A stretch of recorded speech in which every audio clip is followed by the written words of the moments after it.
Good evening, everyone. This is the Comic Hall crew, and we are here live with a Saturday night roundtable. We apologize for the tardiness, but we are here.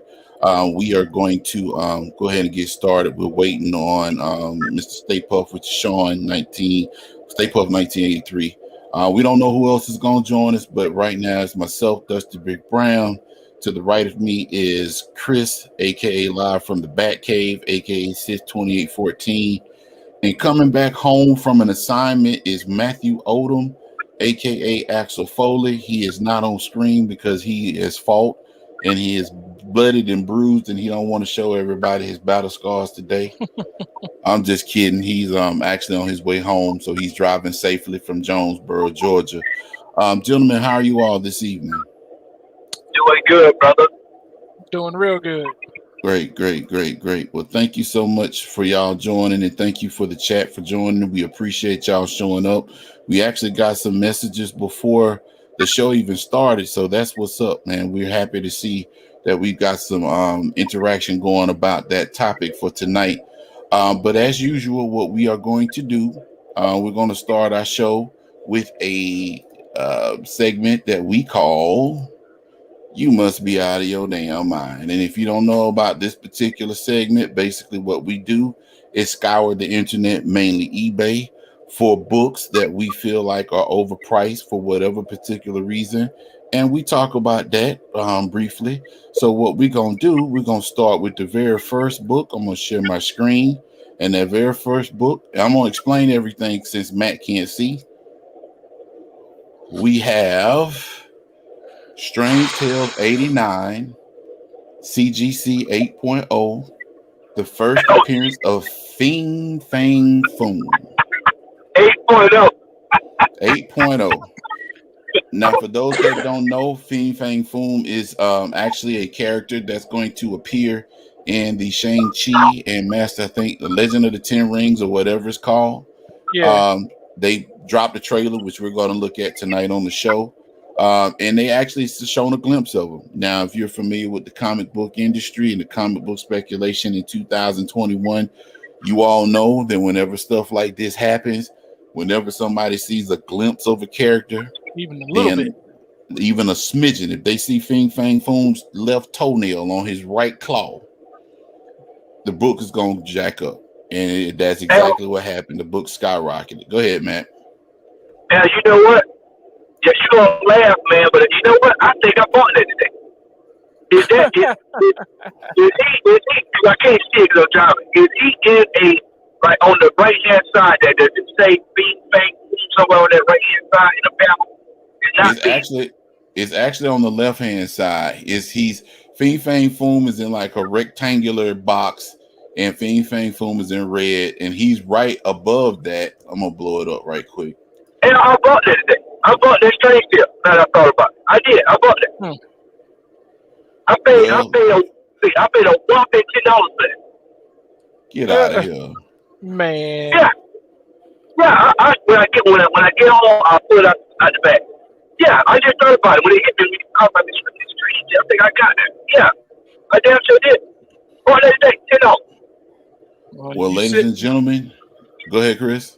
So he's sitting on a gold mine like usual, Matt. You done messed around and found gold out there. Right. How much you think gold for? Well, the asking price for this one is 30 G's, and this at 8.0. 30 G's. Oh, shit. And I need to get my CDs.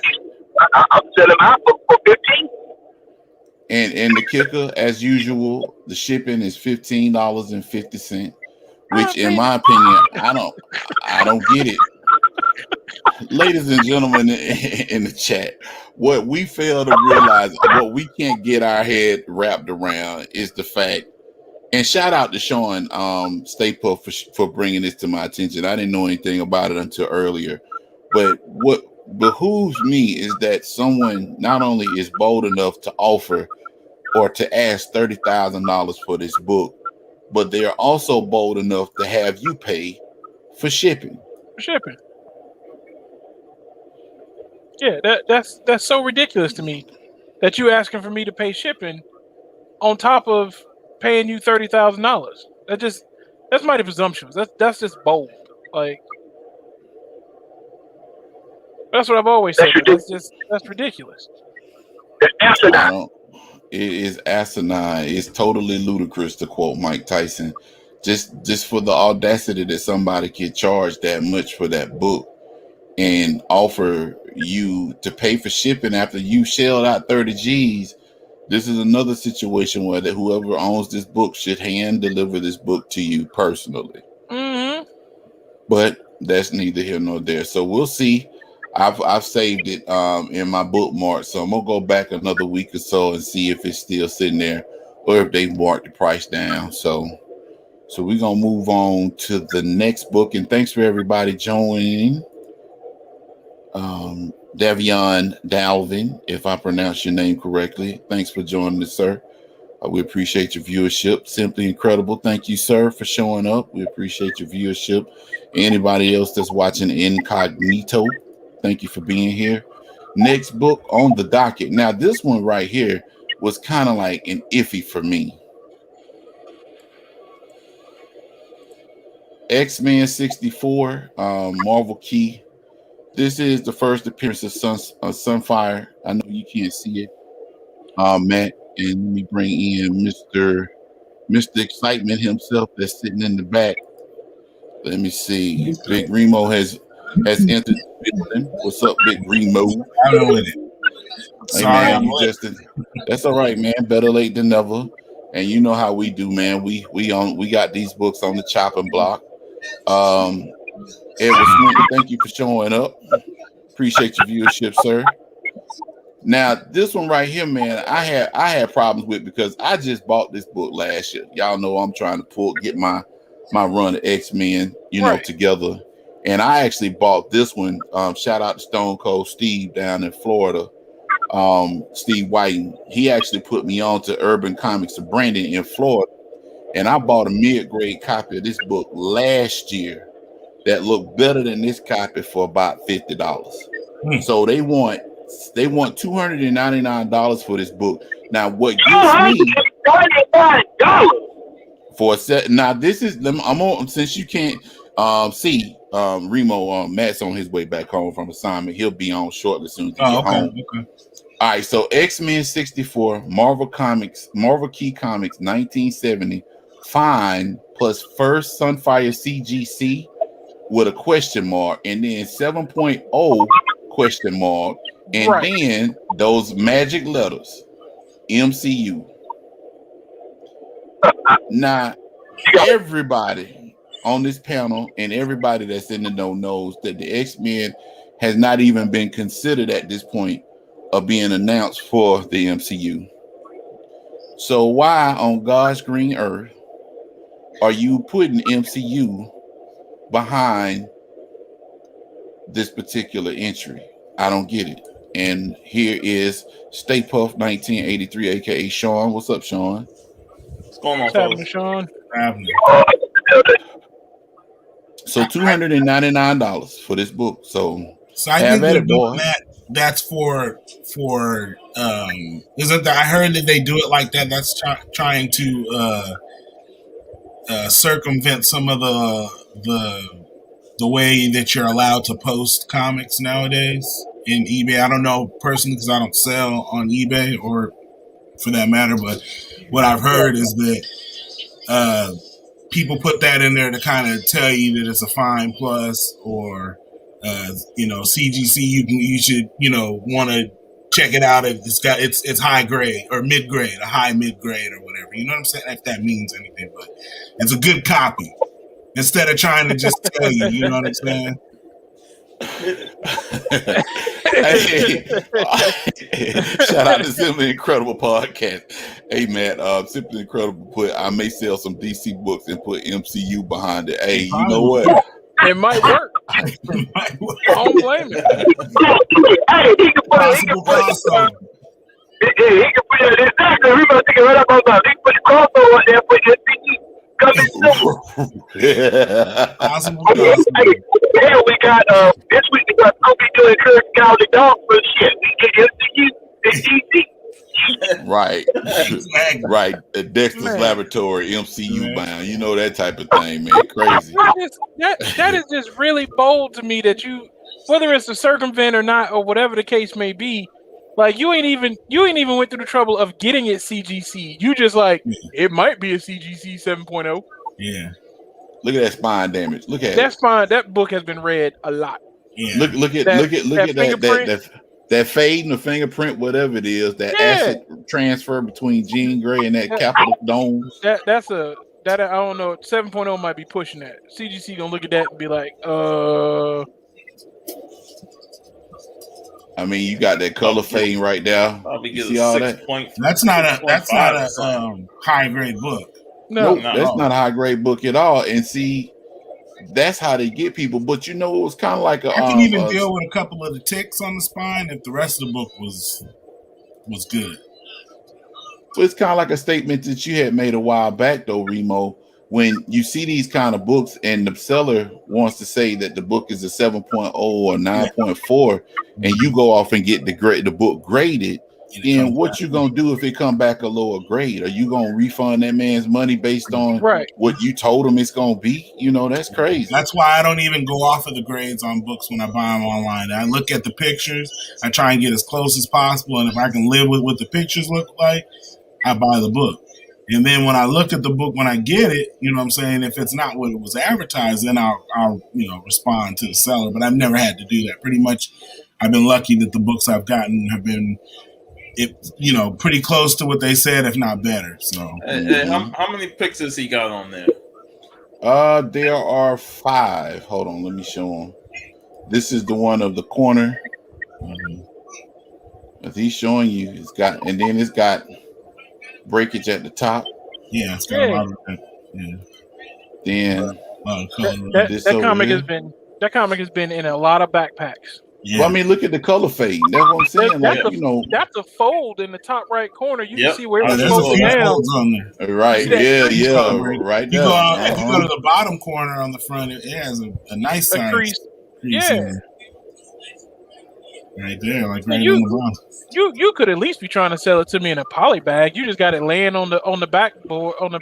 Well, I think he's doing that so there's no glare in the pictures. Like, you know what I mean? He's showing you everything. I mean, it's on you to make the judgment. I wouldn't. That's true. I'd make him an offer maybe if I felt like, and the worst he could say is no. But if I absolutely had to have this issue, but I'm sure if I'm going to pay $2.99 for that issue, I guarantee I can find a better copy somewhere else. Right. Yep. Yeah. Because it's not that big of a key. Some people try and put it on there with that title and then only got 1 or 2 pictures. I'm like, man. Yeah. You trying to fool? Yeah. He just might really feel like it's a really higher than it really is. Like, he's. I give him $100. Man. I mean, I got an Avengers 47 today that's in way better condition than that, and I only paid $45. Right. So that's what's up. Not for $2.99. Like, come on now. Right. And Edward, I bought a lot of books from Urban Legend, man. I mean, that dude is a beast, man. And I live in Georgia, so he got some really good prices. So, all right. So the next book on the docket happens to be Avengers 43. 9.6. How is that so? What First Red Guardian. Red Guardian. How much they want for? $1,750.00, but it's a raw book, and they only have.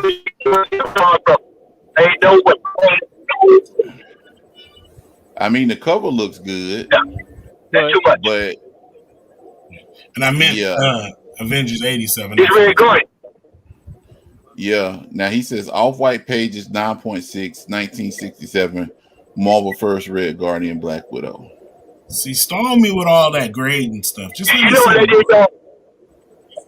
That's a good copy. This is this is a classic example of somebody trying to cash in before that movie dropped. But when that movie dropped, one book going back down to $5 forever. Yeah, it's an extremely nice copy though. It's clean. It's clean, but is it worth? But it's not worth that. Not for worth him. 17. Yeah. For him. Yeah. Nope. For him. Yeah. And he's dead, and he hasn't come back since then. So right. I mean, Red Guardian. I mean, aside from the Black Widow movie, ain't nobody checking for Red Guardian, man. Right. Like, honestly. Exactly. So, all right, moving on.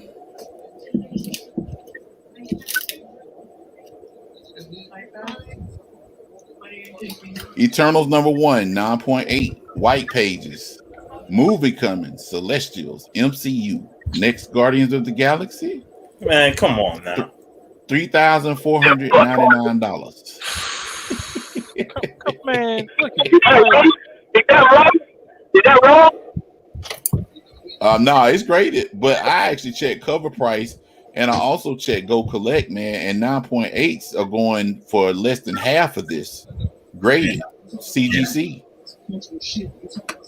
Yeah, I mean, from what I can tell right now, that book is still undervalued, and that's just something trying to get over.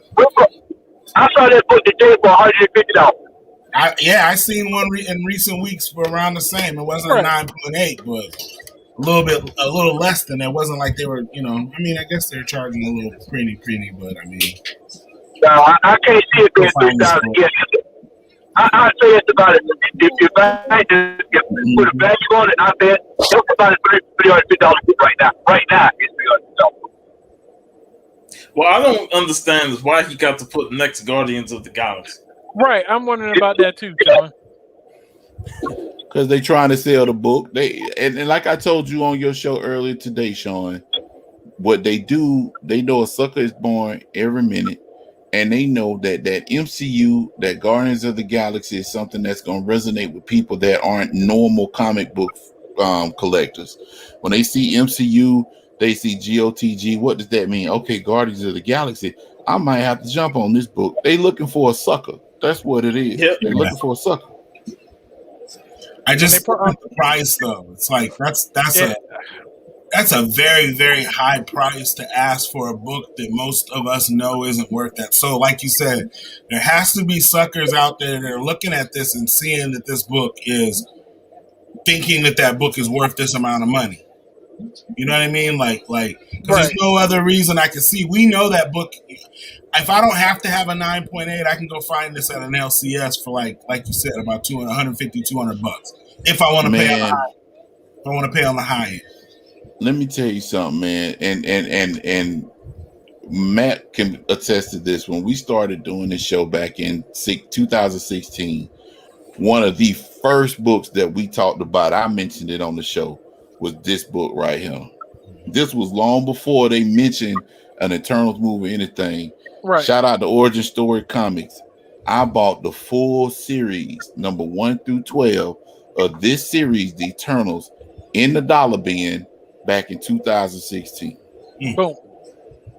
I was with you. Al would be when I bought a mint edition newsstand copy from him. Yep. I paid what? Cover price? Yep. On top of the same day, I got the half of the first run, but actually 50 cents because we got them on sale. Yep. Tell you, man, it's amazing. It's amazing how this go ahead, man. Excuse me, this book was a staple.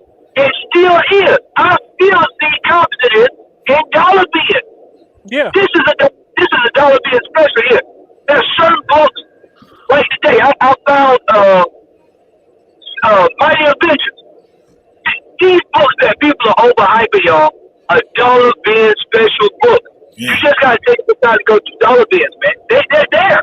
Yeah, I can go to. I know there's at least 2 LCSs around me that have this run and the second run, sparse issues inside of the bins. Like, it might not be the key issues, but they're in there. You know what I mean? And eventually, all of them are going to be worth something. And what's hilarious is not only is this a dollar bin special that you can go dig in and find. You know, the new run of the Eternals, the current comic. Oh, the current one, yeah, the current one It's is in there with it. Yeah, it's stacked up in there. It's in the dollar bin with it. All 60 Stacked variant covers and everything. Yep. Yeah. Nobody's checking for that shit at all. You can get them 2 for $1 now. You can get And while you bullshit, I might go and buy them because get them out of the way just in case they say, we're not gonna spec on the old ones. We're gonna spec on these new ones. New ones, right? Exactly. Yeah, go get them 2 for $1. Just pick them all up, clear them out, make some room in the dollar bin for your local LCS. I think the book is worth a little bit more now because of the movie spec and stuff, but it ain't worth no $3,400, man. I'm sorry.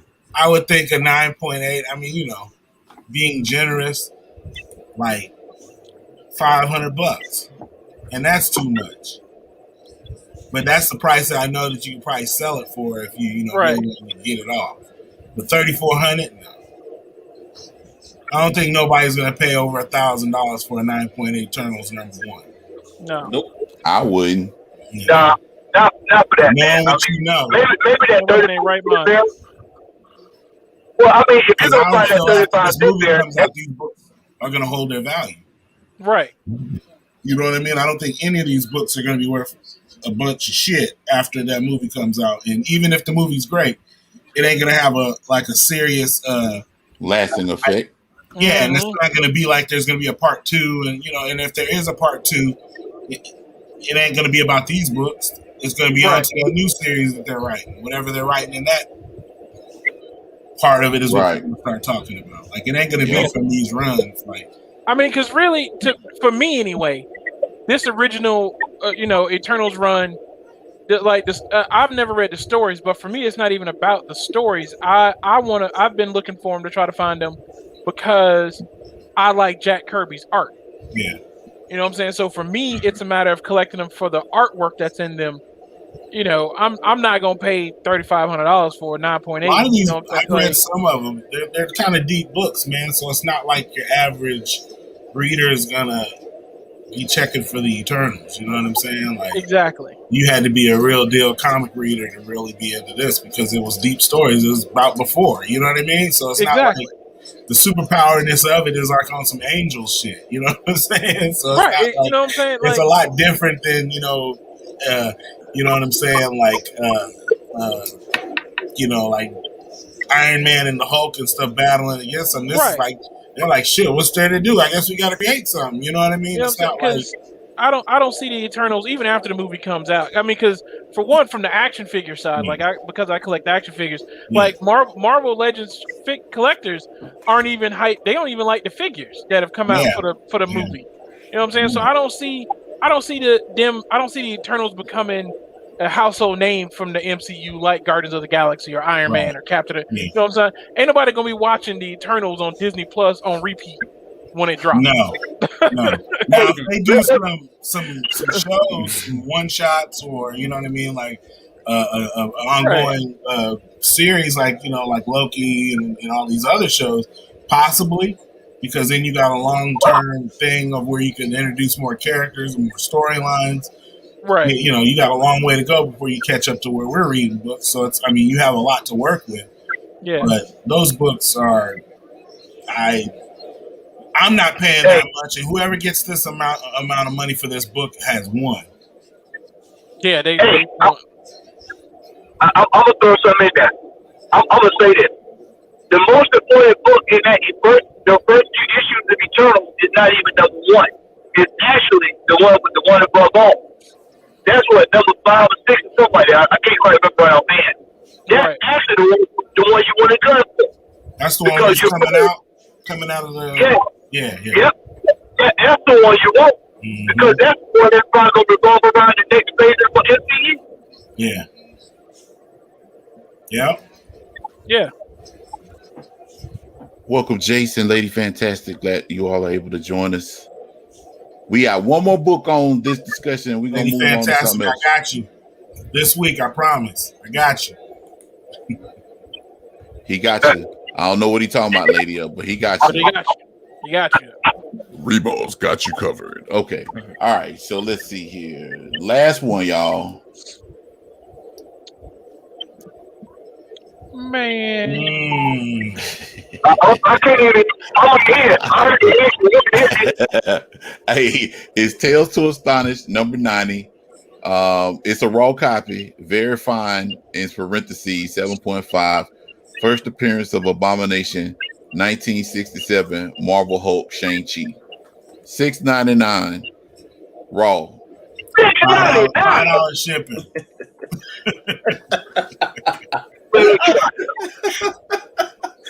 Man coming out $6.99. Oh, man. Bro, somebody's smoking stuff, man. That our house could. I don't. Are you kidding me? Abomination? That is an abomination. That's right. That is an abomination. $6.99 for that book in 2021. Bro, abomination was $50 in for the Hey, man. You can look at the back of that book and see that it's going to be a low grade. It's all brown. Even if you clean that, I mean, you know what I'm saying? The pages are going to be off white, probably cream. It's got scuff marks on the front. Man.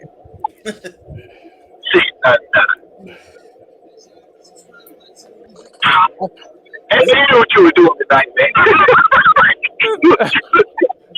That is. You see that crease. That crease? Yep. Less than $100, man. Abomination.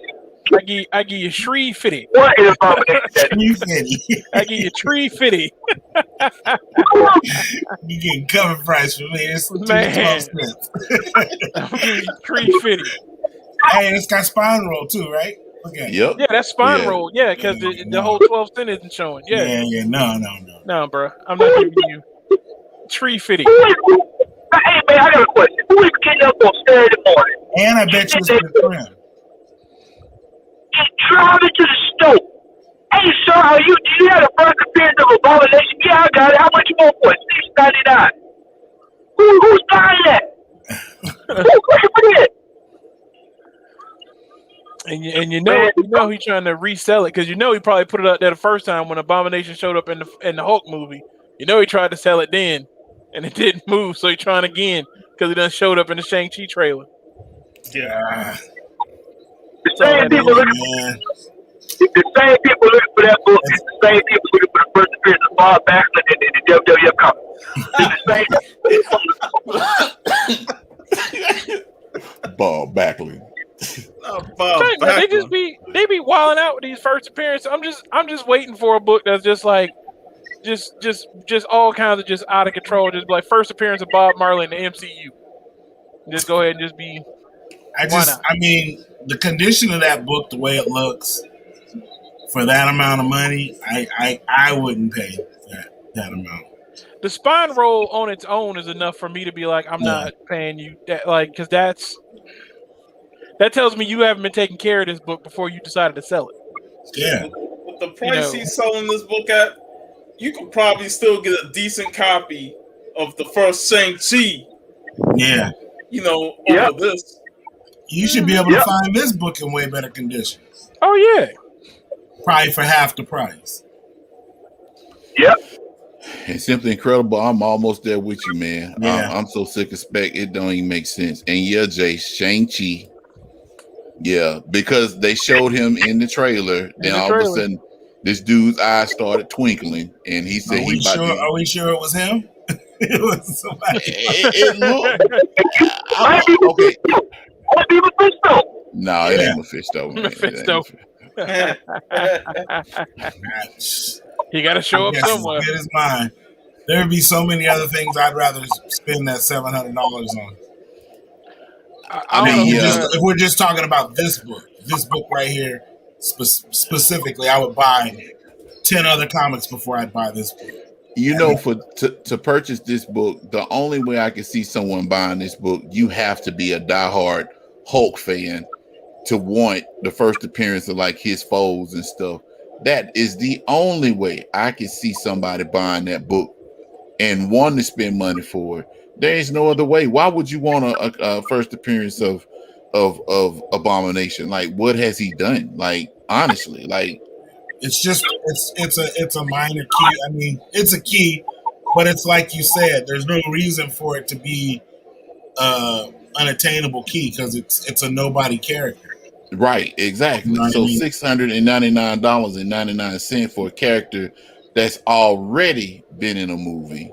Mm-hmm. Right. Yep. What's the point? That didn't make sense to me, man. But it is what it is, and I agree, Lady F. I mean, the spec makes no sense. It's all over the place, no rhyme or reason.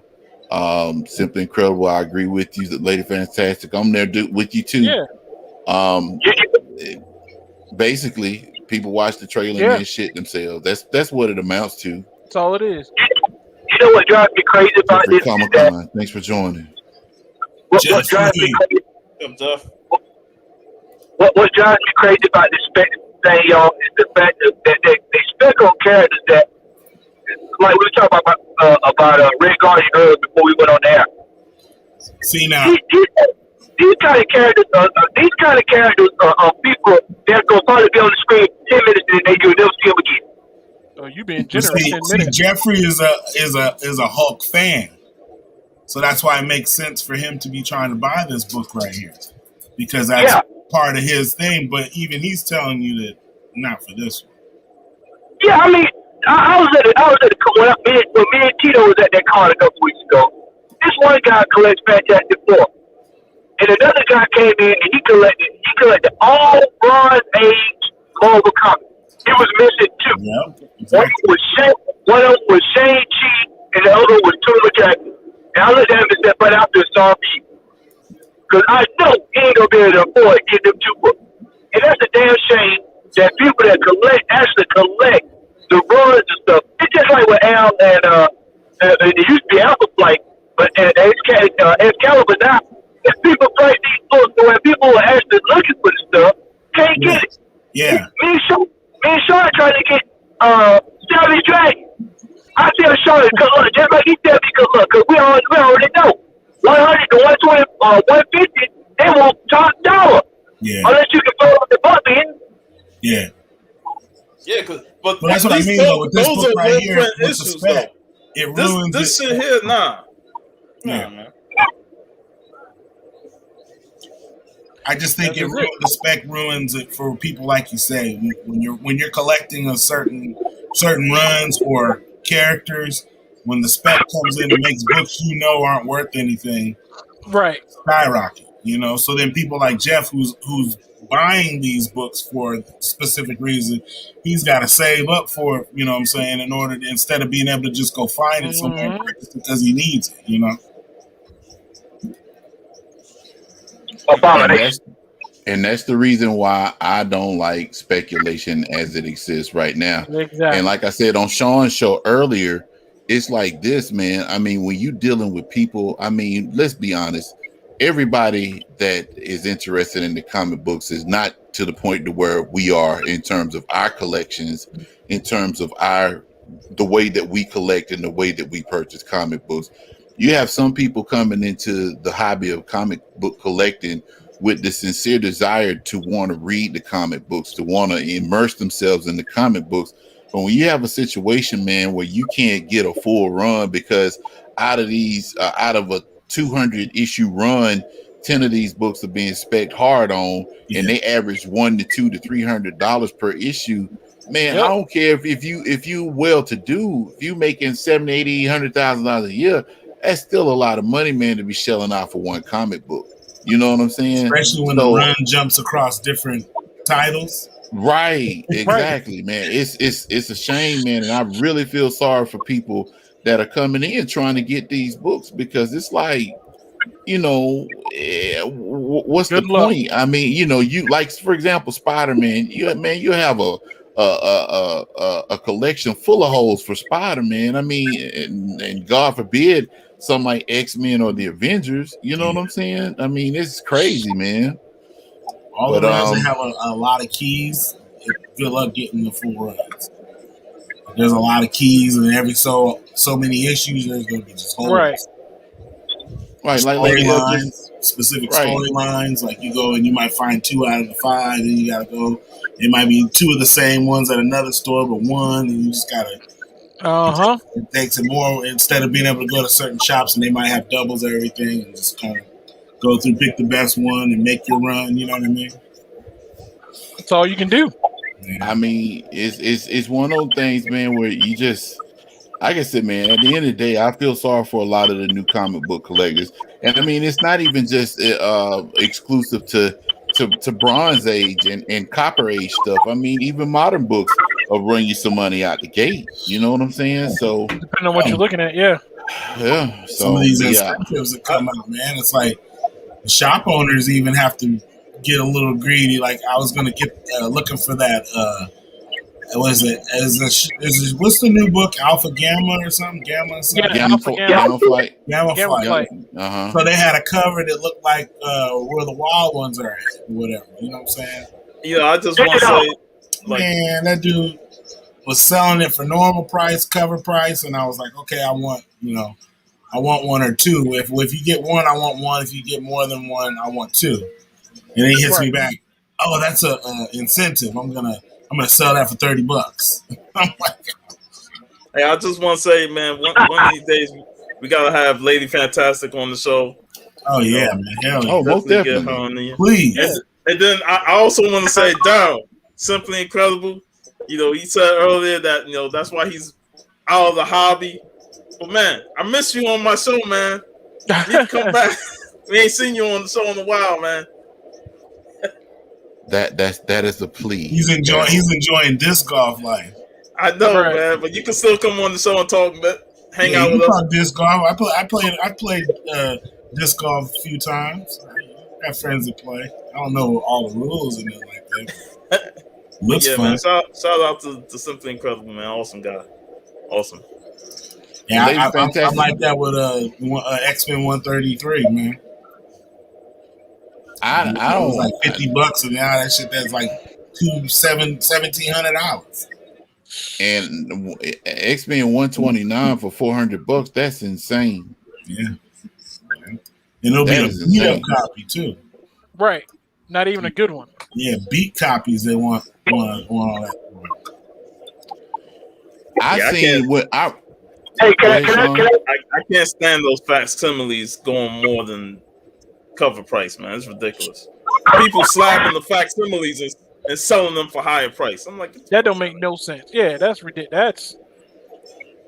I couldn't do it, man. I'm not paying all the money. If I don't get it the first day it comes out, I'm not paying secondary. Hey, go ahead, man. Hey, so I got an honorable mention. X-Men number 11, second print. Has anybody seen what that's going for? No. X-Men 11, second print. That is a $500 book almost. Isn't that the book with Sabretooth and Psylocke on the front? But Wolverine holding his clothes up. Yeah. X-Men 11, second print. It's the blue cover. The purple blue cover. That's ridiculous. I know what you're talking about. Weren't we talking about that one, Chris, like last week? Uh-huh. Okay. We talked about that one last week. We talked about that one. Yeah, that will pop back up again and fight again this week. I actually when I went to the shop today, I looked for it. But I didn't. It was gone. If it don't, man. If it don't, I'm almost I looked in his back bins. I just didn't. It was somebody got beat me to it. It was gone. Okay, yeah. But I'm sure it was there. I probably missed it by a few weeks. Right. Bone number 1, first print. That's going through the roof overnight. I mean, it was already expensive, but now I heard something about a trailer this past week. Dropped that they announced it be an animated show, something along those lines, and they said that book went from 2 times to 8, and with a matter of few hours. It's all a crap show. Yeah. It's ridiculous. No, it's definitely that. I mean, it's just like it's getting ridiculous. The speculation is getting. I mean, speculation's been out of hand for a minute now, but now it's just even more so to the degree of just that even is no one's even. They're not even waiting for confirmation. If Dave's even a hint of a rumor that somebody somewhere, somebody in the cafeteria at a movie studio mentions a comic book character's name, speculation runs wild with it. Once it's just a rumor, it's not even waiting for confirmation anymore. It's crazy. Yeah. Aggressively relaxing says, "What is great about nerd inflation is I can show my family the prices, and I look like a genius now. Only took waiting decades." That's brilliant. That's world class. And Lady F said, "X-Men Volume 2, Issue 4, Omega Red, that was hot as fuck, and now it's back down again. And let's see here. It is so dumb." Mm-hmm. Yep, same. Yeah, it's crazy. Yeah, this spec game is crazy.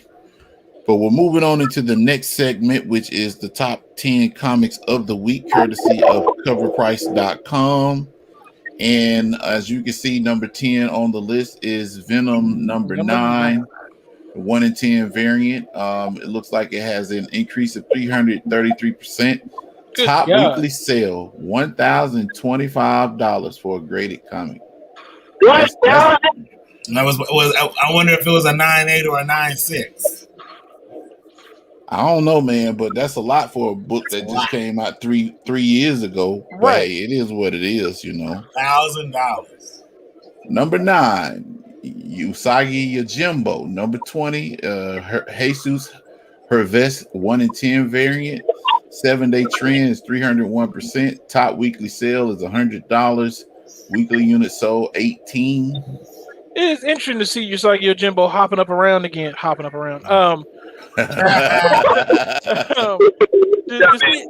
see him coming up like that, because there are no turtle movies in the works. There's nothing like no animated anything. I don't think he's even appeared in the cartoon for his comic to be jumping up like that. I would buy this book. I would pay that for it.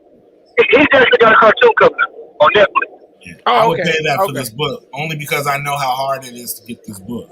Right. I would pay $100. That's probably pretty cheap for this book. Number 8, Dark Reign, Young Avengers number 1. 239% increase over 7 days. Top weekly sale is $110 for a raw copy. Weekly unit sold 27. That's lazy people. That's lazy people right now don't want to go look in their dollar bins. Yeah, I'll try to look for that dollar bins, man. That's a hard book to find. That is a hard book to find. And low by spirit. I ain't seen any copy. They're out there because I've seen it, and it was somebody got to it, so it was missing a couple of issues in the beginning, but they were in there. And I bet you if I would have went and looked through their dollar bins better, they probably had a couple. Oh, guaranteed. I agree, Lady. Dollar bins are where it's at. I live and breathe dollar bins. For shizzle. I'm a believer now. I'm a believer of the dollar bins. Mm-hmm. Well, we've been trying to tell you, Remo, but you was like a believer. You turned your nose up like we were trying to feed you some spam, man. Some spam and hot sauce. I've come around. I'm to the dollar bins. Seen the light now. That's what's up. Seen the light. That's what's up. Number 7, Hawkeye number 1. Of course, I figured this was on here because of Kate Bishop in the new Hawkeye series. 102%. $8 2 months ago. Well, you see what the top weekly sale was for a graded comic was $385.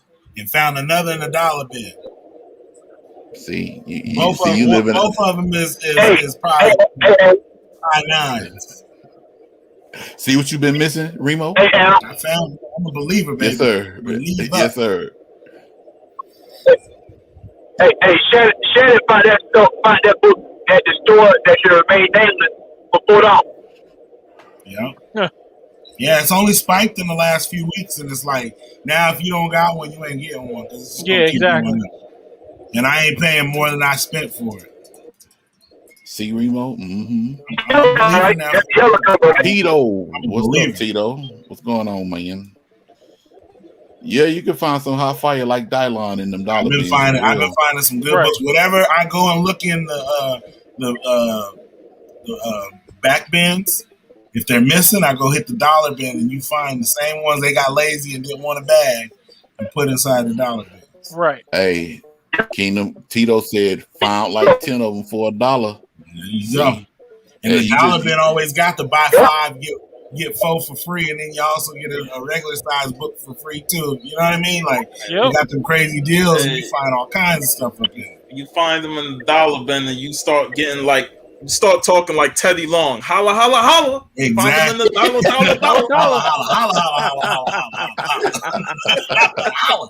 Like, boy, I just found a stack of these bad boys up here. Get one bag and board. That's it, man. And they didn't want a bag and board, and they just rather throw them in the dollar bin, and I'm going to come and get it. Get it out the way. Number 6 is a book that I missed out on, and I hate this to my heart, but I might pick one up because it's still affordable.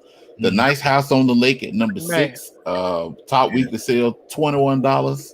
Weekly unit sold, 68. I heard this was a bomb story. Like, I heard it was just... It is. It was a great story. And they ain't got but one issue out, and they had to go to the second print. And I'm picking up the second print cover because the second print cover looked better than the original cover. But I will say this, though. If you can get to a store that ain't highly trafficked, you'll probably find a couple. Mm-hmm. Hey, they got a whole bunch of them. They got a truckload up there. Where about? Up there, they got a truckload in. Oh, well, I need to make a trip up there. Web of Spider-Man, number 1. That's the one you ain't gonna find. You can get that up. Top weekly sale, $27, 7-day trend, up 86%. Weekly sold units, 122. What's the deal with this book? I don't know. It's got the little boy in it that was on at the funeral, at Tony Stark's funeral. Oh, this is the book that Larry was telling me Man, about. don't nobody care about that kid. Let me get this straight. The dude that showed up at Tony Stark's funeral caused this book to jump up to a $27. Yeah, so he's supposed to be in a show, so that whole new Avengers Academy or whatever, he's supposed to be a part of that. And then so they don't know, but I guess he's supposed to be a part of that. Oh my word! I don't even think they really have anything for him per se. I think he's a new character that they got to make something up for him. Most of it's all set, man. It's nothing solidified, but it is the same boy from the show. Ridiculous. First appearance in comic. That young man is on the same level as that kid that was on X-Men. He's the same level as that kid that was on at the end of X-Men 3. Who the hell is that kid? Yeah, why? So they listen to everybody and they put him in a book. So now he's up in that book. You know what I'm saying? Didn't nobody even know who that kid was at the end of the game when he was at the funeral. X-Men comic. Wasn't that the same kid from Iron Man 3? I thought it was too. It is. Yeah, nobody liked that movie, so why the fuck did I care about this? Exactly. I'm sure he's gonna. They're gonna have to write him into some story. Yeah, Harley Quinn or whatever that's his name. Yeah. Just write him off. Get rid of him. I guess he's supposed to be pretty smart. He's supposed to be smart or something like that. Harley Davidson and the Marlboro Man, because I don't even know what. Right. Venom is number 4. Venom number 9. 461 top graded or top weekly sales, $461.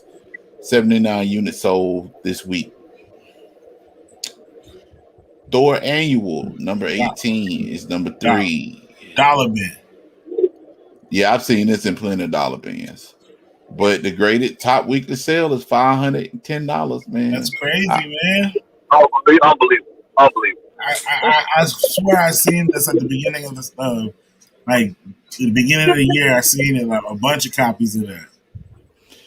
You know, I'm hey Sean, I'm gonna go back to that time machine gag, man. Like I'm telling you, man, with all these books, I could rack up in the dollar bin, man, and sell these books and get the books that I really want to get.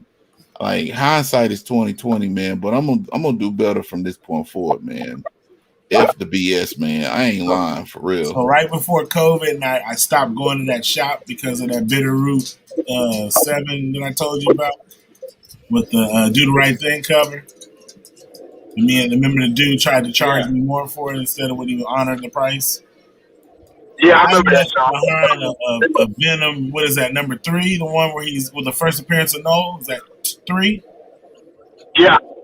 It was the second print with the red cover, the white with the red writing on it. Yeah. That and the first Ghost Rider, Robbie Reyes second print. I left both of those in there because I was so pissed. And I was like, well, I'm going to come back and get them. But then I got into it with them and I never went back. And then when I went back, they were gone. I just went back recently and he opened his long boxes back up, but he done went through them and took everything out. I was like, this motherfucker. Now this one right here, I hope it get up to about $2,000 because I bought a copy of this book and I will sell it in a heartbeat. Nightwing 81. Oh man, don't you know? Top weekly sale $18. 7-day trends up 191%. Weekly unit sold 69. I will sell it for $2,000 raw. I ain't lying. In a heartbeat. In a heartbeat. Number one that's is the thing I'm noticing with the DC books is their spec value goes up, and you better flip them right then and there, or else you gonna hold a brick afterwards. You better flip them when they hot. Number one is Usagi Yojimbo, number 20, the A cover. Top weekly sale $35. Weekly unit sold 77. 7-day trend 470%. Yes, I left it on the wall. I should have grabbed it. I hope they get the $50,000. I got 5 of them. Well, I got one of them, and I sell it for like 28,000. Missed it, man. I left it on the wall after doing that. Forgot about it. $15 shipping. He said $15 shipping. $15 shipping. Gotta be competitive. It should be. I mean, considering that most people ain't gonna, they ain't gonna do right with their shipping anyway, man. Especially if they want you to drop big bucks. All right. Next thing on the docket, we gonna watch a few trailers here. Trailers everywhere. This week was, oh my gosh, this week was one of those weeks where we lost him. Took himself out. He done dropped himself. Trying to do too much on the air. Oh, it happens, man. But it is trailers everywhere. We talked about it earlier before we started the show. This week dropped a lot of trailers. We got the new Shang-Chi trailer. We got new Snake Eyes trailer. We got the new Suicide Squad trailer. Like, there's a lot of good stuff coming.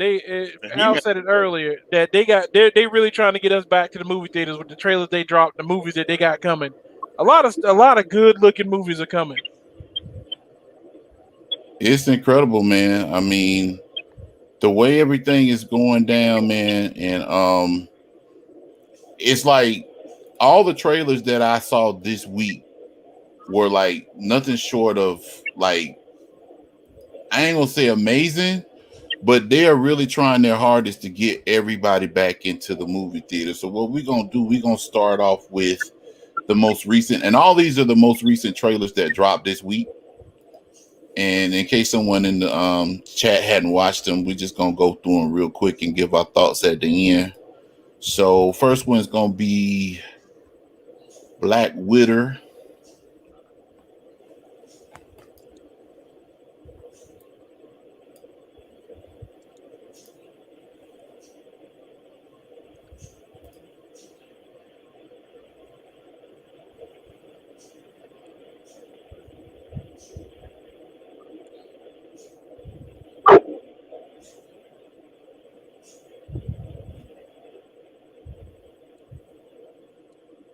No sign, y'all.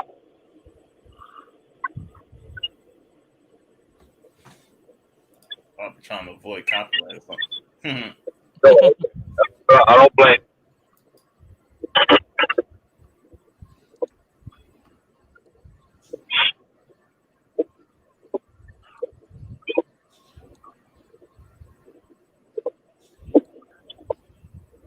This movie's been delayed so long. It's like it can't even build back up the hype for me.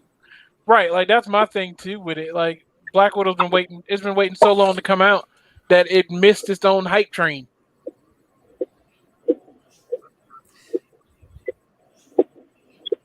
I really only want to see it because I love Taskmaster, and I want to see. I'm happy he's in a movie. 2 weeks. So y'all couldn't hear the audio for that? Nah. Nope.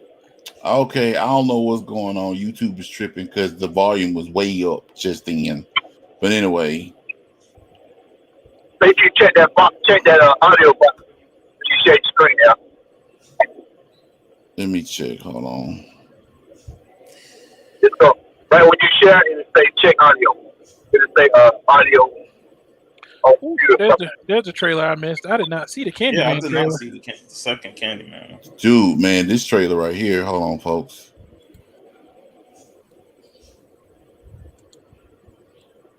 Can y'all see that?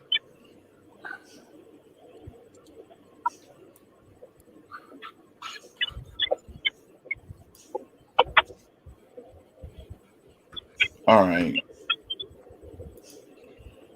But it should give us a good horror movie. There ain't been no good horror movies in. Well, I'll tell you about The Conjuring came out, but nothing like 20. ain't nothing like a good Candyman.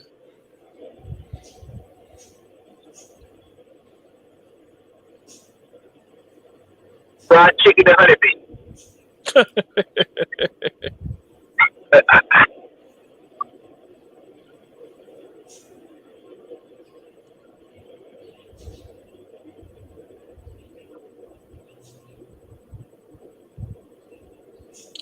I mean, Candyman's gonna be good, but for the same reason the original one was good, because Candyman was when you really think about it, it was one of the first times you saw, an African American horror story with a horror movie that was done well and wasn't just supposed to just be stupid. Like, right? Like you watch it, you take Candyman serious. This ain't Snoop Dogg's. What was the Snoop Dogg horror movie he did? The Bones, right? This ain't Bones. Like, this is like, you take Candyman serious. Like, you don't play around with that. Like, Candyman was up there. It's still up there with like Freddy Krueger and Jason, as far as the horror and suspense that the movie builds and puts in you. Like, I know people who were terrified of Candyman after seeing the original movie. Man, Tony Todd played the hell out of that shit. Man, I'm telling you. Like, I always saw him as Candyman, even in other movies. I was like, oh, it's Candyman. Yeah.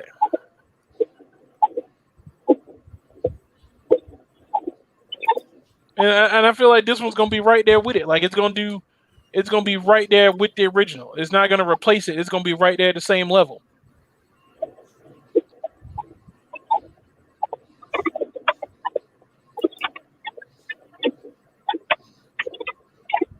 It's gonna be a good movie.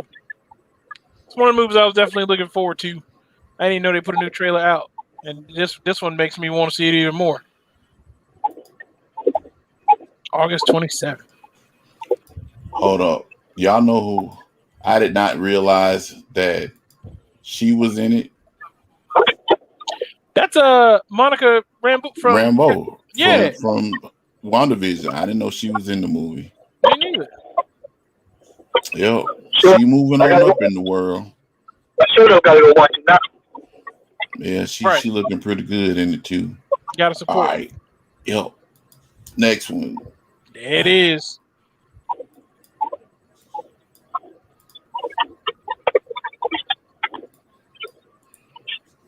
Snake Eyes.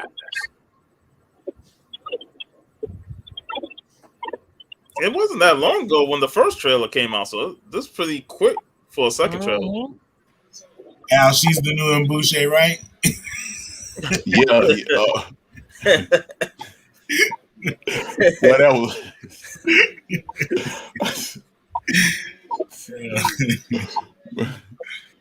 She just disappeared though, man, out of nowhere.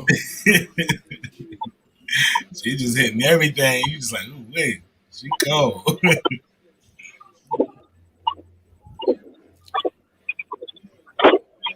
Taking that storm shadow.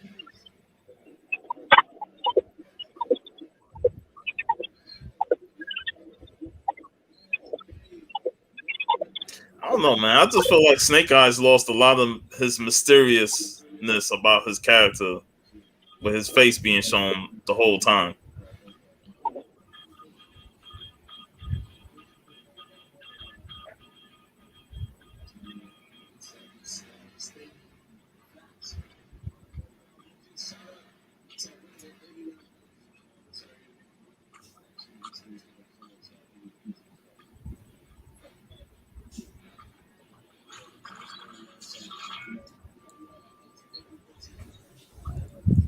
I think it's still gonna be good, even though we see his face.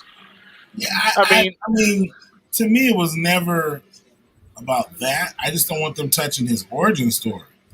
Right. I don't mind seeing his face because I know he had a face before we knew him as Snake Eyes, but don't change the origin story.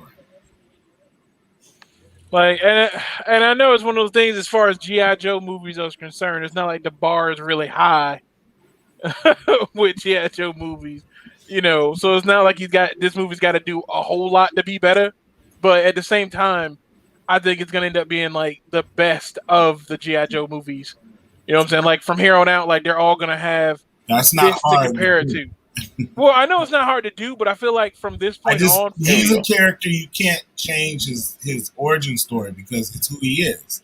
Right. Like, you know what I mean? It doesn't, even the face part, you can get around that, but don't change how he became who he was. Like, you know what I mean? Like, can't do that. Like, yeah. It's not just the new characters you got to worry about. Like, G.I. Joe when we came as kids was totally different than G.I. Joe our parents had because there was no story with, it was just a character. It was, it was just G.I. Joe. It was like a Barbie Ken doll. But when they got into all the different characters and they had backstories and stuff, like you can't change that because that's too recent. And it was too big of a franchise. That's like, well, can't even say that. Like Star Wars, changing up the characters, but they did that too. Shit. So. Right. I mean, but I just think his character, his origin story is like that is Snake Eyes. You know what I'm saying? Yeah, I get it. This seems like they're trying to make it into something else. Suicide Squad. Yeah, it is, boy. Man. Ooh, ooh, ooh. That's the one. That and Snake Eyes are the two I'm waiting on.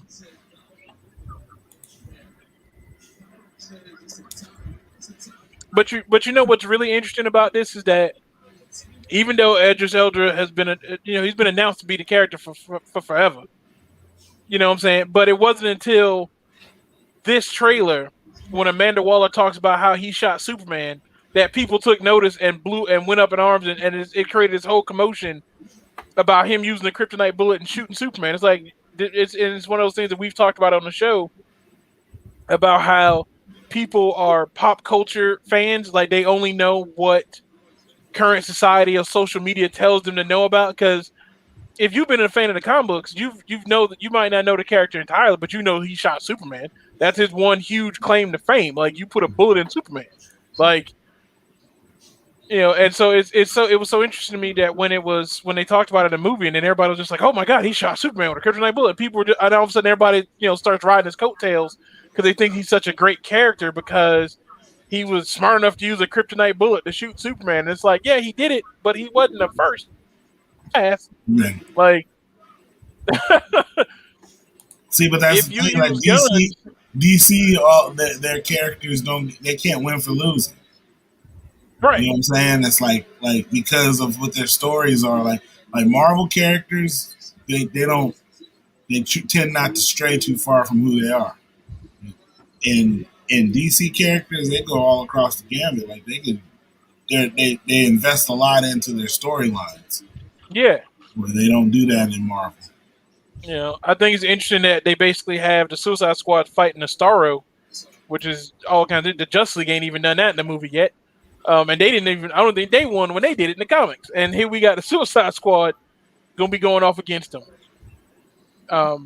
So it's kind of interesting that they're going to have the Suicide Squad. James Gunn decided to use, for lack of a better thing, a cosmic being, as the villain for his movie. Which, I mean, I guess shouldn't be that big of a surprise thing. Coming off of Guardians of the Galaxy, that's all he's been doing is using cosmic stuff and outer space stuff for all of his movies, But they've had, this is the second Suicide Squad movie in what?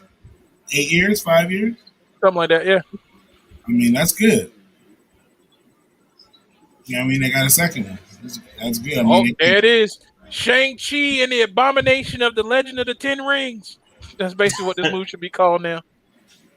That's all anybody cares about.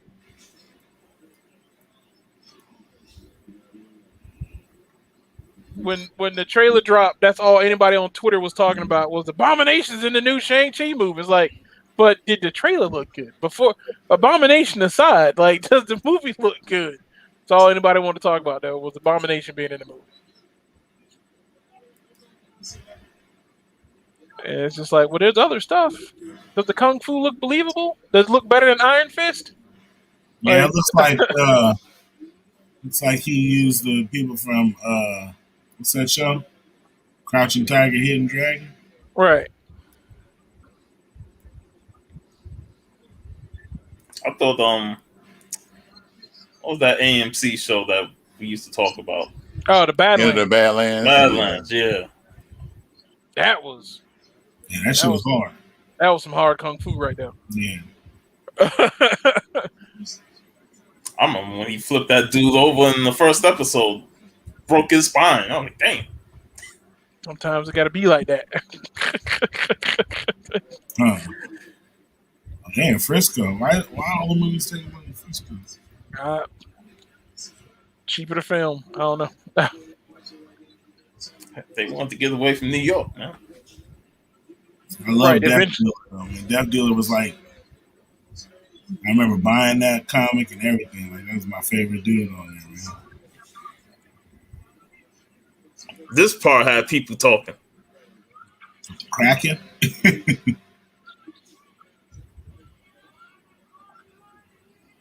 Who was he fighting against right there?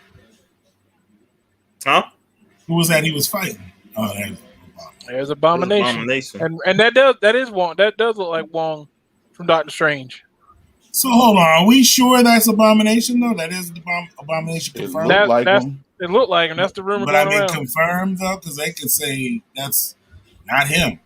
You know what I mean? And let everybody down. Because I mean, there's only one scaly looking creature in the MCU that I know of, and that's Abomination. Wow, man. I mean, that's okay. So for me, I'm not rushing out to buy that book because based off of that clip. No, that could be anybody. Right. Really fantastic says Cyclops. Shit. That could be anybody. Savage Dragon. That could be the thing. Remember on you remember the little midget thing on Big Trouble in Little China inside of behind that wall, man? That could just be one of them, you know what I'm saying? Like could be anything. Yeah. I forget which one he is. Yeah, Blackguard. Yeah. Like 6 things. Let's see here. First Suicide Squad movie had that scene where Amanda Waller says these dudes up to stop Superman. It was funny because like the boomerang guy, the down with the bat. What are we talking about? Okay. Yeah. So guys, which of those movies are you all looking forward to seeing the most? Halloween Kills. You know what? I purposely, I'm telling you, I saw the trailer for that one, man, and I'm sitting here like asking myself, like they just made like Michael Myers is Jason Voorhees in this movie. Like, dude, you fighting the whole town? Like don't take it all out, man. Everybody. Oh, man. I liked the Easter egg of Season of the Witch though. I saw that Oh shit. yeah. That shit was cool. Now So that what movie was the that? Which one? Huh? Halloween Kills. It's the sequel to the. Oh, we lost now. Is that a Yes. new Halloween Yeah. movie they It's a advertised? sequel to the one they did in 2018. And the trailer just dropped? Yeah. Yeah, it dropped yesterday. Oh shit, okay. Yeah, Jamie Man, Lee Curtis was back I in used to there. love those old Halloween movies, man. I remember when they came out, them shit scared the shit out of me, dog. I mean, but they were good. They weren't crazy. Like I was Right. probably Like, more scared of Jason Voorhees than I was of Michael Myers, even though I know Michael Myers was a cool savage. but the difference was, with Michael Myers was really out to just kill his family, and unless you got in his way, Michael Yeah. Myers wouldn't really kill you. Whereas he was always chasing his sister. Right, and whereas with Jason, so long as you just don't go to summer camp, you ain't got to worry about Jason. Yeah, until And Freddy, he came to New York. Right, until he came to New York, then it became a whole different story. Yeah, and Freddy yeah, never it scared was me always like Man, Freddy was the most entertaining out of those three. Like I get laughs when Freddy kills people. But I was never afraid of Freddy because Freddy's thing was always, he gets you in your dreams. And I've always read comic books and watched cartoons. So I've always had an active dream imagination. Yeah. So it was just like, if Freddy ever showed up in a dream, I'm just like, all right, then, can I get the X-Men Gold team to come handle this right quick? Because I got other shit to do tonight. I ain't got time to be fucking with Freddy. Or I would have Wolverine's claws myself and be like, right. I'm gonna tear you apart, dog. I mean, if I'm really not bothered, I'd just be like, hey, Alpha Flight, could y'all go take care of Freddy Krueger? Oh, you really want to do this right now? Right. Like, I mean, I had a roster of people to help me take care of Freddy, so it wasn't, Freddy never worried me. Like, Sonic the Hedgehog, go get him. Like, it wasn't the issue. Sonic the Hedgehog, huh? Freddy only still up at the movies by my house. But here's the thing about the Shang-Chi trailer that I did not want to watch it because I'm like, I'm already going to see it. I only need to see one trailer, and I'd rather be surprised by the whole thing. With what they say. It seems like they're showing a lot in these trailers. Yeah, it's like I still don't think the Abomination scene needed to be shown. Let me be surprised in the theater seeing that. But they're coming at it from a different. They got to get people back in the theaters after COVID, and so they're trying to do. I'll put it to you like this: the people who want to go to the movie theaters are going to go to the movie theaters. Yeah, but they're trying to get the people that don't entirely want to go to the movie theaters. You're not going to get them.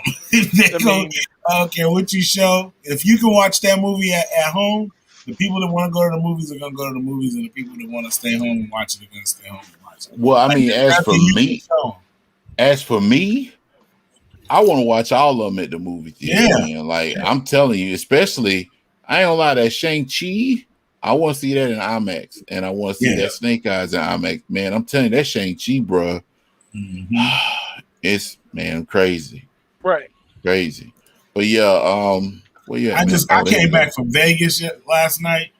I've been on a plane, so I can go sit in the movie theater. I ain't even tripping, dog. I'll go sit up in the movie theater. But I mean, I'm saying though, if the movie is cool, and I mean, you can show me 2-3 trailers. If it's cool, I'm gonna watch it at the house. But like you said, if it looks good enough to where I want to see it in IMAX or something like that, I'm going to the movies. Right. I'm going to the movies. I might go see Black Widow in the theater just so I can go take a stack of comic books. You know what I'm saying? I'm gonna make it worth it. If I'm gonna pay, $27 to get into an IMAX, I'm gonna get me a stack of IMAX Black Widow books. That's for sure. $15 shipping. I'm just gonna roll in there and get me a comic and a bag of popcorn. Yeah, and go back home. Let me get a couple of these and some nachos, and I'm gonna be about my merry way. Call it a day. Mm-hmm. Oh, it ain't showing it till 2:30. Oh, I can't afford it to wait. Let me go and get this book and I'll be out. Right. Next topic on the docket is basically just a freestyle segment. What are y'all reading? What can you all suggest to those who watch the the show, watching the show live and watch the replay, what specific books or titles are you reading that you would recommend to the comic book community? We'll start with you, Chris. I will easily say probably my top 5 that I can say that if you are not reading them, you should pick them up. All of them are in at least the first volume of a trade paper, so you can go get like the first 5 issues or whatever. Secret 7 or 7 Secrets from Boom Studios. If you're not reading that comic, you are missing out. It is an amazingly good comic book told from the perspective of a son who gets brought into this secret organization that his parents are a part of. And I won't give away any more than that, but just trust me, if you aren't reading it, you need to be reading it. I started reading, it's only on the first issue, Ballast. I picked up the first issue of Ballast, and it just from the first issue alone was enough to make me be like, well, this is now officially on my reading list. I'm getting this every time a new issue drops on it. Eve is only on the second issue, but Eve is definitely a comic on my top 5 list. Home is on my top 5 list. They're only on issue 3, and I think if I remember, it's an Image comic, but it's really, really good because it's told from a completely different perspective of every other comic. This is a story about a kid and his mom who are trying to get American citizenship, and then get separated in the camps and everything once they get across the border, and the kid gets scared and discovers that he's got like some type of superpower, and ends up like blowing a hole in the wall and escaping from the camp. So it's these, it's 2 immigrants, mom and the son get separated, the kid gets scared, and it turns out he's got powers. But it's totally different though, because it's not the story of a full adult who's got powers and a cape and all trying to save the world. Like, he's a scared little kid just trying to get back to his mom. Like, and it's really good so far in the first 3 issues of the comic that they've been out. And then I'd say tied for my 2-5 is the Mighty Morphin and the Power Rangers, because they split the 2 titles. One's Mighty Morphin, the other one's Power Rangers. But they've actually Boom Studios has done a really good job of bringing those comics to the forefront and bringing them to the modern day, and still giving you that same feel from when you used to watch Power Rangers when we were all younger, and making a really good comic book. So those are easily my top 5. That if you aren't reading those are on my reading list easily every week. When they drop, I grab, and they are top of the list that I read instantly. And and it's great because these are really good comic books that aren't coming from the top 2. Because everyone, like, personally, as much as I love DC, and I love Marvel, I get burned out on reading the standard stereotypical superhero comic books every week. Like, and sometimes I just want like that palate cleansing type of comic that's just a little bit different. And those 5 definitely do it for me. Okay. Matt, you got any suggestions, sir? Stray Dogs, if you can find them at a good price. Stray Dogs is pretty good. Shout out to Luther, who got me number 1. I was missing number 1. It's pretty good. It's kind of like if I go into it, I give it away too much, and it's one of those stories you don't want to give away right out the gate. So I'll say go pick it up, enjoy it. Black Cotton is pretty good too. So. Okay, Remo. Right now, I'm just reading pretty much Nottingham. I don't know if you guys have heard of that. It's about someone's killing all the tax collectors in Sherwood Forest and everything. So, in Nottingham, and then they don't know who's doing it. They don't want to blame Robin Hood or whatnot, but somebody's going around doing it. But then the sheriff of Nottingham is trying to solve the case, and there's a bunch of nefarious things going on. But somebody's putting it down on us, murking them, not even taking the money. You know what I'm saying? Oh, wow. Oh wow. Just killing them, leaving them for dead, gutting them. So it's on issue 4. I read issue 3, but I just got issue 4 today, so I haven't read issue 4 yet. So it's only 5 issues. The first, they got a bunch of different printings because the first prints of all of them pretty much sell out. Right. And I got issue 4, and I got issue 4 today, so I got to read that and try and catch up. Okay. Yeah, and I was reading We Only Find Them When They're Dead, and then I thought it was over, and then they came out with another issue, so I just read Yeah. 6. But now I got to go back and read the other from like I want to say from like 4 to 6 because the first couple were I didn't need to read because they just kind of brought you up to speed on what was going on, but it just kind of kept going, and then it didn't answer a couple questions I had, and then they already ended it. So I was kind of mad. I was like, "Oh, this sucks." It wasn't all that great. It was good writing, but it was like the crescendo didn't outmatch, the build up. You know what I'm saying? It was just Right. wasn't right. So then they came out with a new issue, and I just started getting into that. I got to read that one. I didn't finish it, but those are the two I'm reading: Nottingham and We Only Find Them When They're Dead. Okay. How about you, Sean? Well, Stray Dogs. Matt brought that up, and the last issue had just came out, issue 5. That was a phenomenal read, phenomenal series. Almost wish we can get a little more of that. Something is Killing the Children. Another great book, another one that I enjoy reading. Christopher Priest has been doing a great job on Vampirella and Sacred 6. I'm been pleasantly surprised by the consistency that he's been doing on those 2 books, and I've been enjoying them. Like each month, each issue gets better, and the writing is on point. So I'm still enjoying those 2 titles. And this book had ended already early in the month, but I still will recommend Far Sector. Yeah. That series is phenomenal. So it finally wrapped up. So when that trade come out, it should have all 12 issues. So definitely would recommend picking that one up. Guarantee they split it into two trades, 6 and 6. They should. I mean, kind of know. I mean, it'd be nice to have them all together.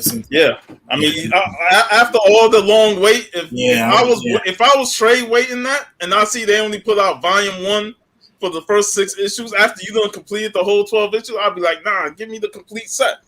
All 12 in one package. Yeah, it'd probably be better for all 12. Just let you read it straight through. Yeah, you don't want the breaks. Yeah, so those are my reads. Cool. Well, for me, Eve is on my list. I like that. Like Chris said, that's just in the issue 2. I think issue 2 dropped last week. 2 Moons is a good book. That's an Image title. I'm digging that one. It's funny because I've been reading more independent stuff as of lately than I have the big 2. But 2 Moons, Eve, there's an Aftershock book. It's wrapped up.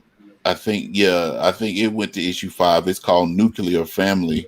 That was a good read. I really enjoyed that one. I haven't read number 5 yet.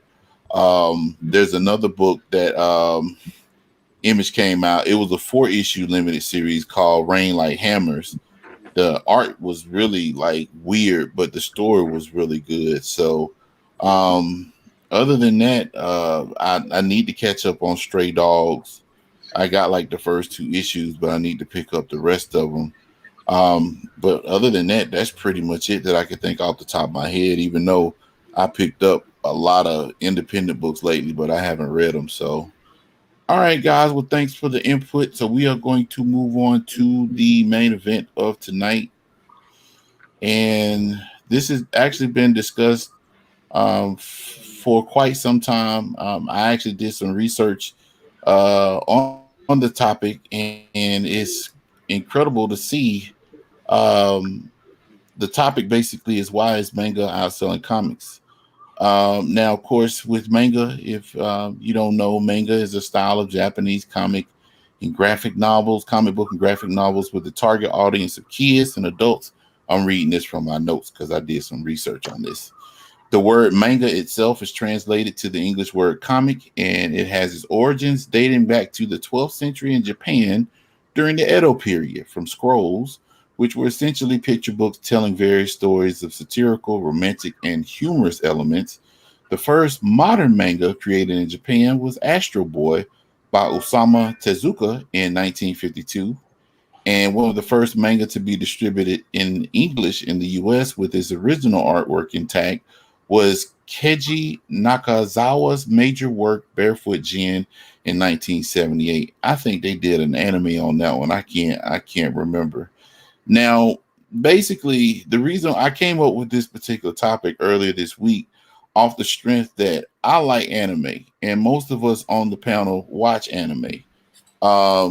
Naruto, One Piece, My Hero Academia, um, Dragon Ball Super, Bleach, Samurai Champloo. So we have a diverse background, in anime. But I don't think many of us. Chris, you read manga, do you? Yeah, my wife Okay. does. My wife got me more into it, because So, she was big into but, it when we met.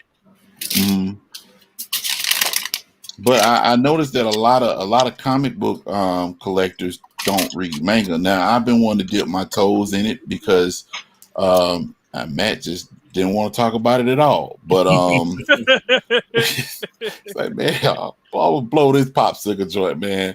But basically, the whole situation, for the most part, is that in the U.S., manga has actually overcome comic book sales. Now, in terms of comic book sales, of course, we have the big two, Marvel and DC, and then we have a plethora of independent companies: Aftershock, Boom, Black Mass, Dark Horse, Image, and I know I'm missing a few. But as far as it goes, there seems to be a tide where more people are actually reading manga more so than comic books, which is kind of a strange conundrum in the United States, because the United States, bald eagles, apple pie, baseball, Right. jets flying over Shea Stadium, the whole 9 yards. Comic books are a staple. I heard you, Sean. Comic books are a staple in America. I mean, going back to the 1930s, 1940s, I can't. Timely Comics is one of the few that I Pulp can Heroes, remember. like the Right. Shadow and all them. Yep. Exactly. I can't remember the dude, the Phantom. The Phantom, Shadow, those right, the Lone Ranger. Those types of all those comics. guys. But nowadays, I did some research, and it looks like for 2019, manga sales grew in the United States to 26%. But in 2020, which of course was the year of the pandemic, manga sales grew to 44%. Matt said his internet went out. He's trying to get back on as soon as possible. That's the reason why I'm having problems. Cox Cable may not get paid on time this month. But anyway. When I was on the plane, I was watching, there was dudes, you know what I'm saying? These were like, this dude was a young adult, man. He had to be in his, mid 20s. He was reading manga on his phone.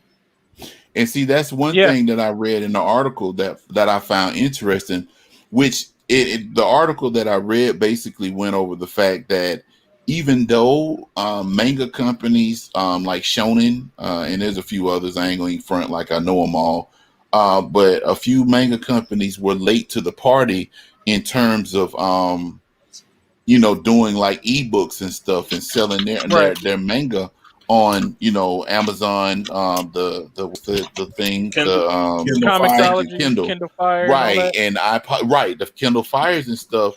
After they started the ebooks, it just took off. So the from a comic book perspective, as far as a comic book panel, I just wanted to discuss this with you, and if the chat wants to chime in, I know Mr. What's his name? I apologize. Mr. Davion has been responding pretty much all night in regards to it. But why do you all think? I mean, I've read up on it. A lot of it was the accessibility. And in most cases, a lot of people just found the stories to be more engaging than comic books.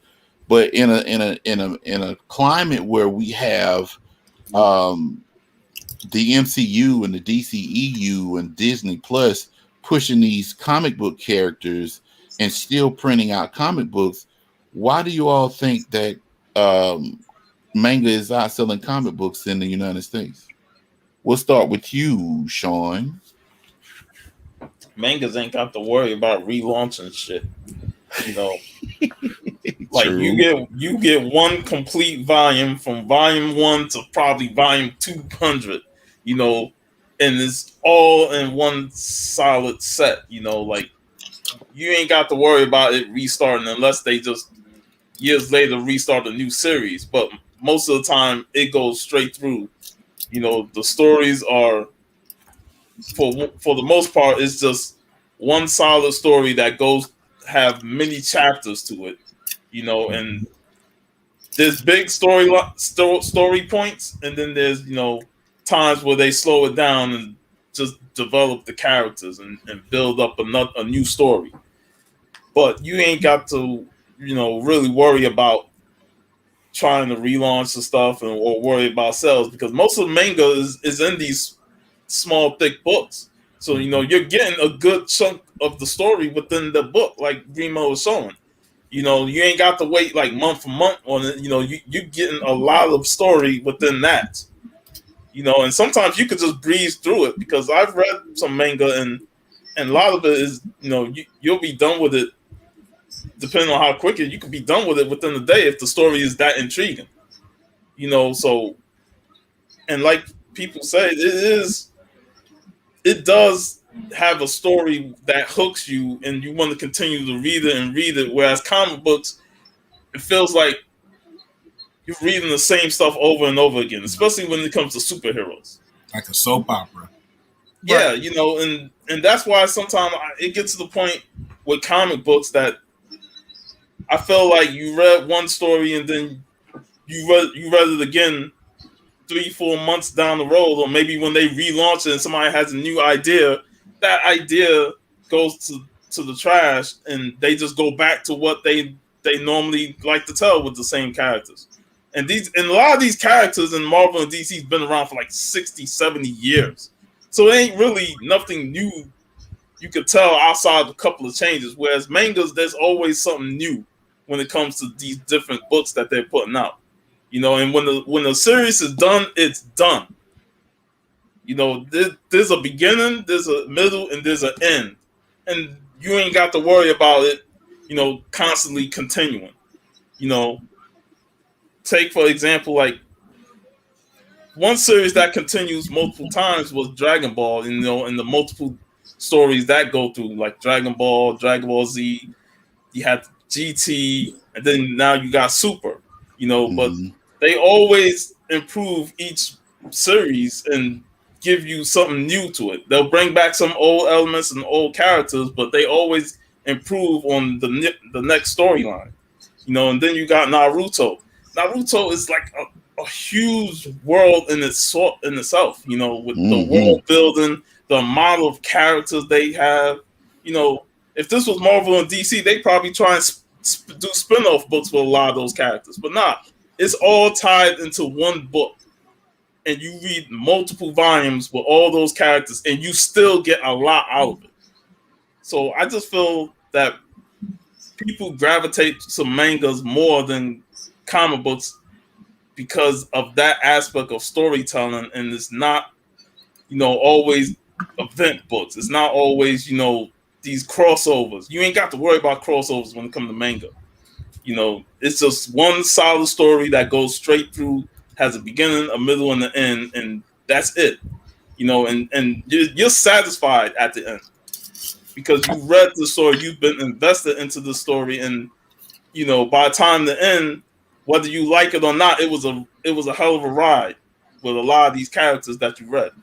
Whereas comic books, it's like the same cycle. Life is like a cycle over and over again with these superheroes. And yeah, you can get some fresh ideas and some new stories, but then you get another writer and they kind of retread the same stuff that a writer from like 10 years ago have done. So I think manga definitely has that as its biggest selling point when it comes to why it's outselling comics. Okay. All right. Good points, Chris.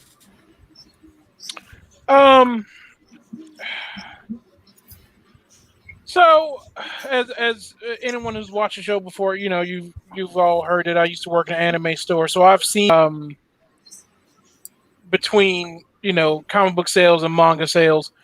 And so, first off, I think the reason manga is outselling comic books is one, if we're talking just dollar for dollar, mangas cost more.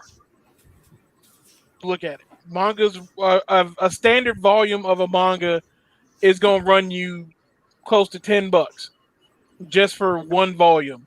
And it might not even be, a collected volume with like 2 or 3 volumes in it, or whatever. It's just, volume 29 of whatever is coming out. It's $10 off the rip. And yeah, you're getting way more pages. But if we're just talking dollar for dollar, then it's, the price on it is different, and then I also think the other difference is, so remember way back when manga used to be hard to find, where manga used to be, you used to have to actually find a specialty shop, order it offline and stuff like that in order for you to be able to find it. But also manga got to a point where you could buy manga in Kroger. You know what I'm saying? You could buy Shonen Jump in the grocery store. You can't buy a comic book in a grocery. The closest is the bundles that Marvel and DC put out that you can find in Walmart sometimes. You know what I'm saying? You can't really. There's no rack in a grocery store, but you can still go find manga. Manga has it. Manga and comic books have taken they've their presence in the United States, where manga is now easier to find. There's there's a bigger Japanese influence in America when it comes to that sort of thing. You can find Shonen Jump in your local Kroger. You can find manga on the shelf. They have whole sections in Barnes and Nobles, if you can find bookstores, and Books A Millions. Whereas comic books have become available in for lack of a better term, for your local, your LCS has become a specialty shop for you to be able to go pick up comic books. If you go into a Barnes and Noble or a Books A Million, they may have a comic book section, but when you look in it, the comic book section is more trade papers versus the individual issues of a comic book that you're picking up. So you've either got to order them online, you've got to do the work to find individual issues by finding a local comic shop, whereas before they used to be more readily. Manga is more readily available in most of these places. You can easily walk into a Kroger or a Walmart, find a Shonen Jump. You can walk into a Barnes and Noble and find, prominently displayed pop culture, whatever the current anime is, and find your manga. Now, personally, I'm not a big fan of manga because I like reading my comics. I like reading my stories and being able to get the next step in a story. A week isn't that bad. If I'm reading a comic book and it comes cool. Manga, if you read volume 72, it could be 6 months to a year before you get volume 73. You know what I'm saying? So you riding that ish, you riding that manga. Let's look at it. Let's look at One Piece. One Piece has been around for how long now? And dude is only like 70 available, or 75, 80% done with the story. And 30 years? Come on, man. Marvel has relaunched the X-Men like 9 times in 30 years. Like that's a lot. That's a long time for me to hold on for this story, waiting on you to get to the end.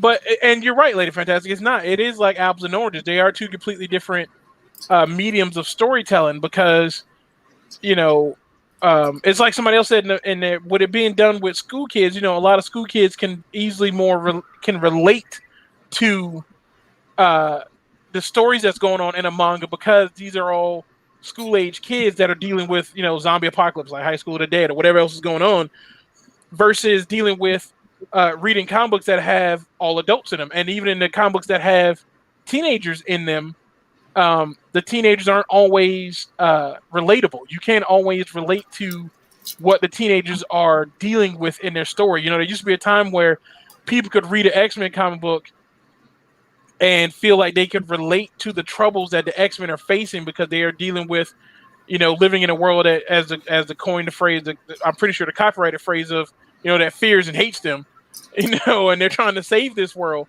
but people could relate to X-Men at one point in time. And with where comic book heroes are now, for some people, I could see why it would be harder to relate to them as opposed to manga is, hey, this is a high school kid who's dealing with high school problems. I'm a high school kid dealing with high school problems. And so I think manga has become bigger because kids are starting to read more, and they don't, and for a lot of them, they don't know where to jump on with comic books. But with a manga, coming from the standpoint of being a teenage kid, reading about teenage kids, you can pick up a volume and understand where they're coming from a little bit better. And so I think it's more of because we've got there's a bigger market now of like, say, of high school age kids reading more now to a degree, whether it's on, reading them electronically on apps or reading them physically and, actually picking up a manga, they can relate to it better. And so they pick it up more. And so because of that, and because it's become more readily available for them to be able to pick up and read from wherever. Because, I mean, let's be real. When was the last time anybody saw a kid of high school age that didn't have a tablet or a smartphone that they probably have the app on to read their manga on? And so it's more readily available for them to be able to get a hold of it. And so I think that's why manga is picked up more. And like Sean said, manga doesn't do the big crossovers. There's no One Piece meets Dragon Ball or Dragon Ball meets Naruto. They're all in their own individual universes. They're their own individual contained stories. And as much as a fan, you may want to see Naruto and Goku have a crossover, it'll probably never happen. And so I think those are some of the reasons why we've got to that point where manga has just become a bigger seller than comic books. Remo?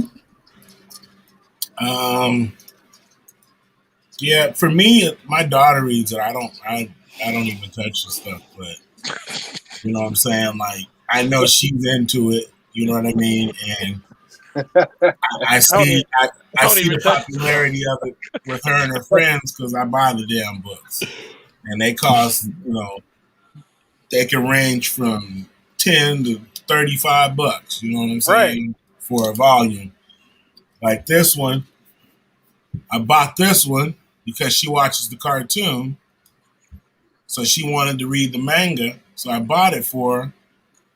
And she starts reading it and she's like, well, I already know what this one's about. I don't need to read this one. You know what I mean? So I bought her she was reading this one called The Promised Neverland. So she's reading The Promised Neverland. And she's reading I bought her issue 4 because at the comic shop it started at issue 4.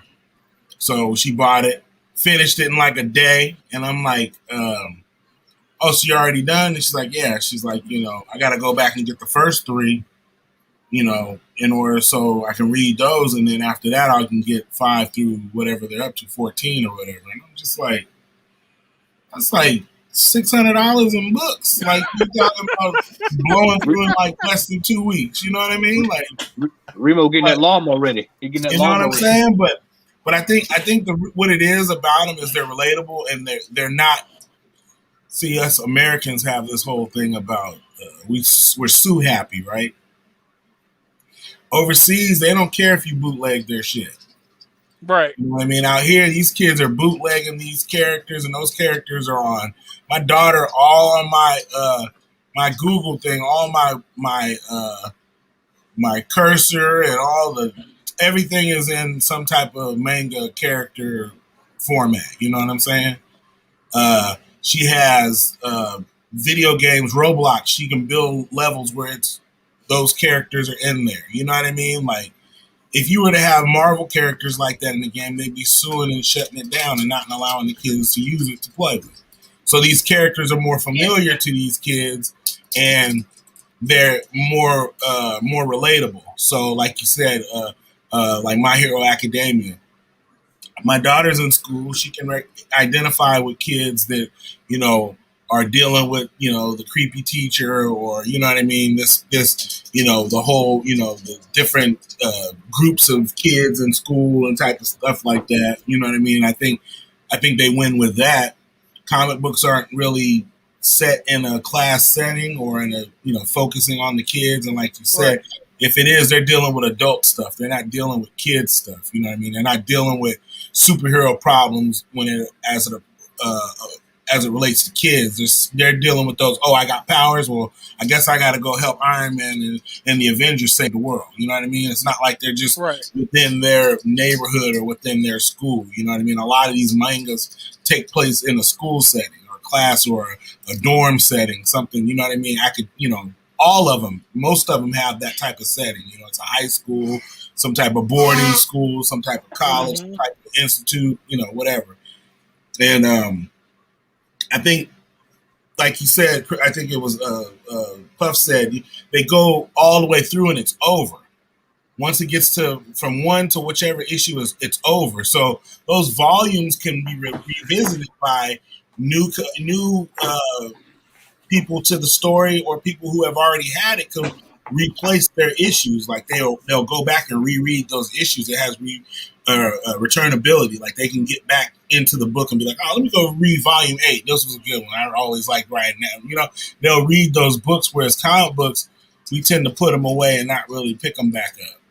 You know what I mean? We kind of store them away, so we don't really enjoy it. And if we do, we encapsulate them, and then you still can't read them. You know what I mean? So it's like with the mangas, you can pick that book up and read it. You know what I mean? And you can put it through some stuff. It's going to get beat up, but you can still read it. You can take it on a flight. You can take it, on a bus ride. You can put it in your bag. You can, and it's all about the reading experience. It's not about, oh, who did the artwork or who did the cover or is it a variant of that? It's only about the story. It's about you reading and catching up on the story. And I think that's how it wins, because a lot of people can read these books and pass time. You know what I mean? If you're at a coffee shop and your friend's studying, you pick up your manga and you just read it while he's doing his studying, or you're on a plane, you can read that. And I think that's why it outsells, because until all the comics are on the reading platforms, like you can put it on your iPad or your Android device, you're not going to get a lot of comic book collectors that are reading books buying books to be downloaded to read. Right. I do want to add, I think one of the things in the long run that's going to end up hurting manga, which has hurt manga in the past, which is what I saw hurting manga when I worked at the anime store, is that what happens with some mangas when they are long run is that the printing company stops printing the beginning. Yes. And so, unlike with comic books where you can go and, for the most part, we'll always be able to go on the back issue hunt and find, or there'll be somebody, selling it on eBay or whatever. But with manga or trade or whatever, with manga, that doesn't happen. Yeah. At a certain point, the publishing company actually literally stops publishing like the first volume up to a certain number. Yeah. So you'll only out of print. Yeah. And it'll just be out of print. So you'll never be able to get those. So if you hopped on at volume like 15. But that's also how they get their value. How we get in our secondary market is the issues that are out of print are always 4 and 5 times the amount they should be. You know what I mean? Like, right.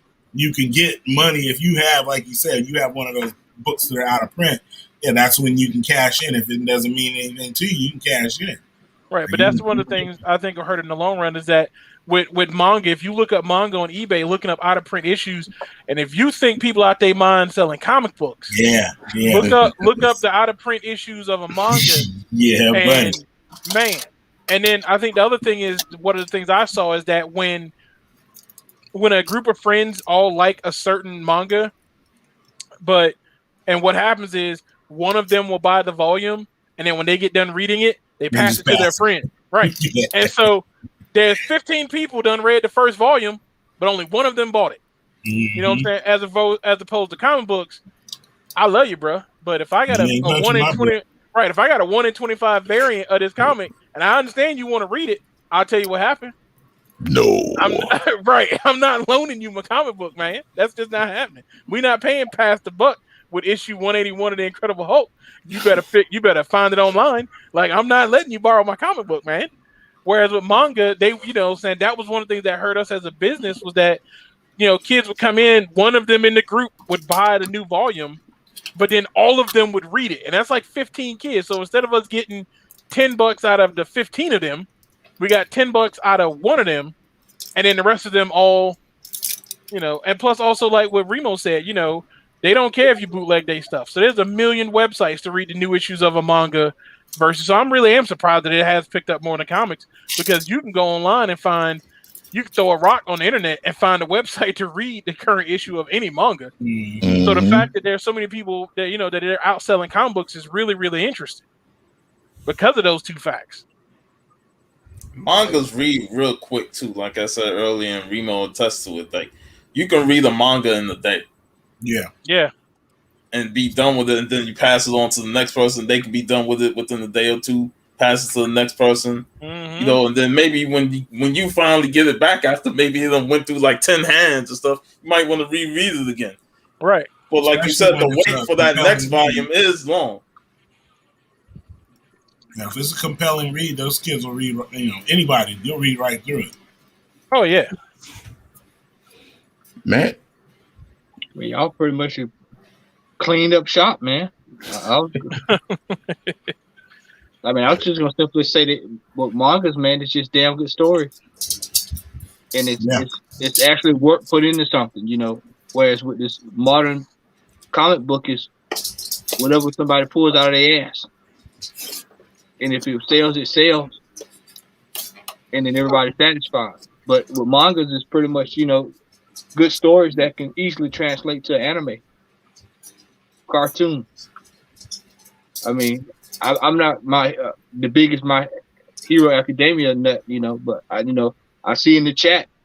I mean, if that stuff, if you could take something that can go on screen, you could throw it in a book, or you can write the book first and throw it on screen, and it's seamless. It just automatically flows, and you got to win. Whereas with Marvel, they have to go through all these different steps to do everything to get to that level. And so when you got a book that comes out and it's legit, you don't have 20 variants of that particular issue that comes out. Right. I mean, you don't have to you don't have to go to the shop. And when you go to the shop, the store is going to mark it up by 50% on day one. When you don't have to deal with having to try to order a book and it's 1 of 25 and it's $500. I mean, yeah, mangas are expensive, but let's just look at what we're paying for some of these books, some of these comic books, 3 times a month, 4 times a month. Yeah, you would probably rather buy a manga than start reading one of these comics. There you go. You gonna get your money Bro, worth. I can probably buy like 5 mangas for $10.99 and get more bang out of my buck than buying all these comics that adds up to $100+ in a month. Mm-hmm. Yep. Think about some of the piss poor storylines that we've seen in the last 10 years. We've seen quite a few. Piss poor. Right. Piss poor. And you probably would have been able to swallow that pill better if they gave you 5 of those books at one time. Mm-hmm. And that's what you get with a manga. You get 5 books at one time and you good to go. Or you get the whole complete story. Yep. Whereas with Marvel, Marvel and DC, I'm not going to include Image on this because Image been whipping ass the last 3 or 4 months. You ain't lying.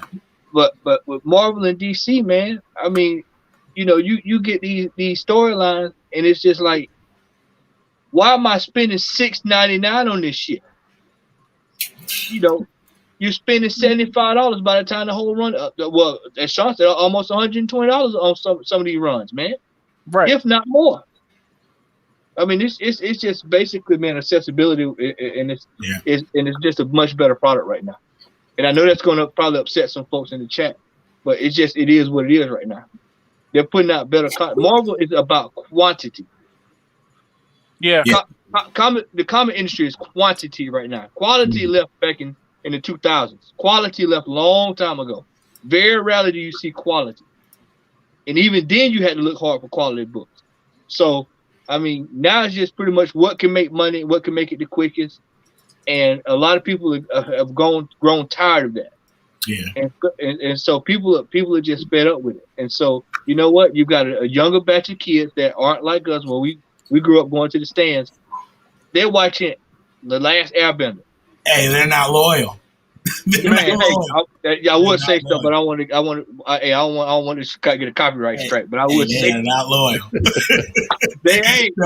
They'll buy dope from whoever. These 304 ain't loyal. Hey, these kids will buy dope from whoever. None whatsoever. 304. These dudes will buy dope from wherever. If you got a good story, them kids is going to it, man. Gone. You lose that. You lose them after in an issue that was corny, or you get 3-4 deep into a comic and then they say it's corny. They're not returning, man. They're not coming. Right, they're not coming back. They're not coming back to that title, man. And I'll say this: in the 2000s, comic book writing changed, where they started adopting some of the manga style of writing, which was decompression. Yeah.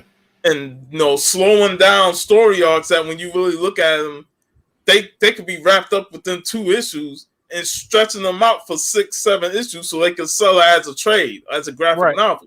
And manga, when you read manga, or even if you watch the long anime series like Dragon Ball Z, for example, a lot of that stuff was filler in between fights, episodes, and stuff. Like they'll stretch a whole storyline out just for you to finally get to Goku versus Frieza. I'm like, when are we finally gonna get these two head on?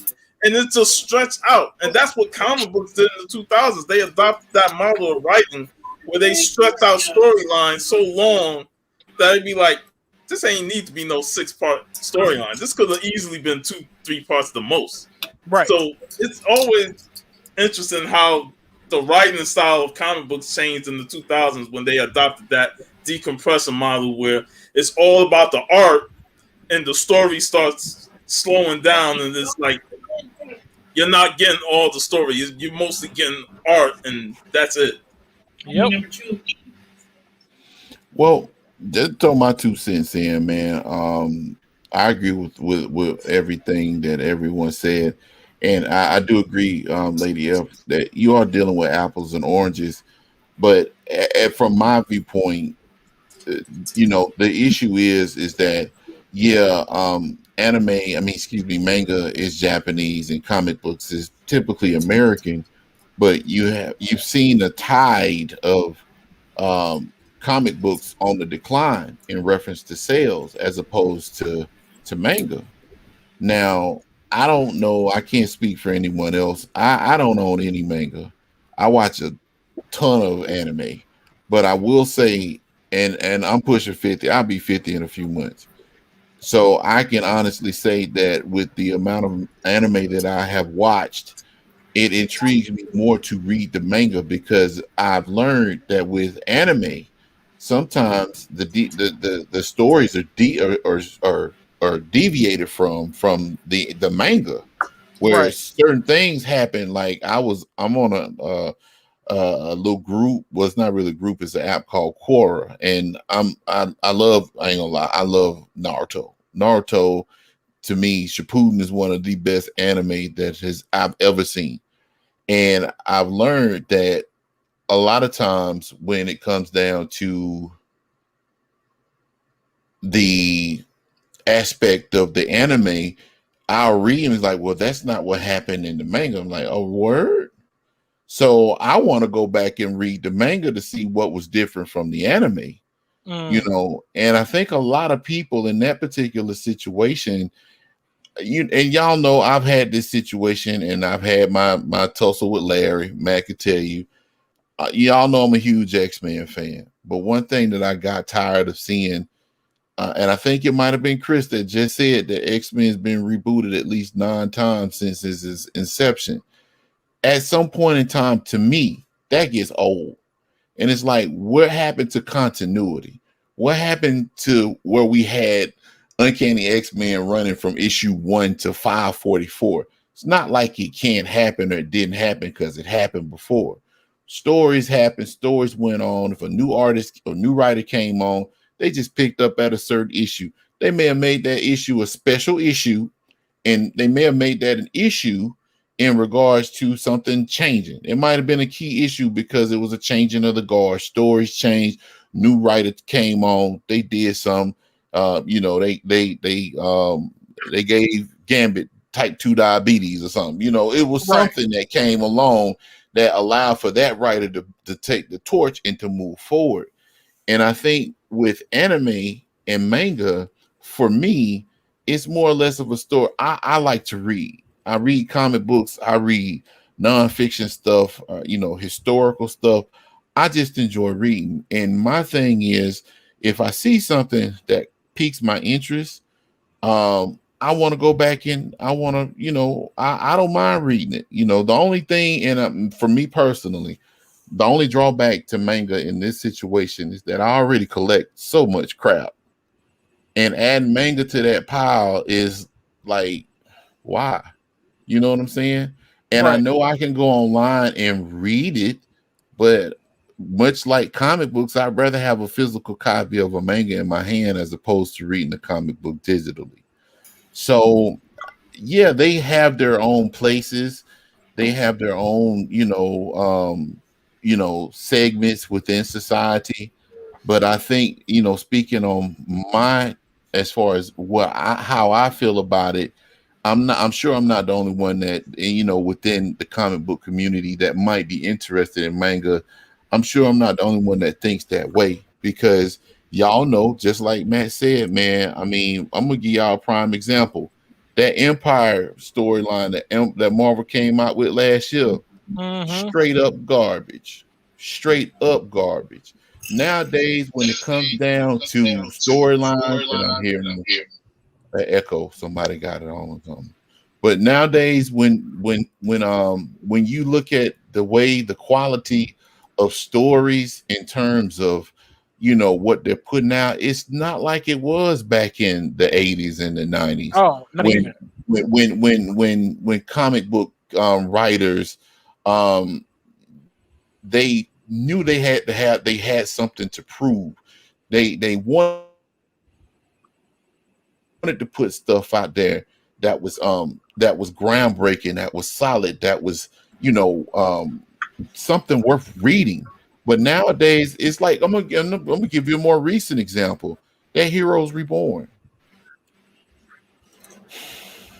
I was sorely disappointed after that second issue. I was sorely disappointed with that book. You know, somebody may have liked it, but it was, to me, it was rehashing something that happened a few years back.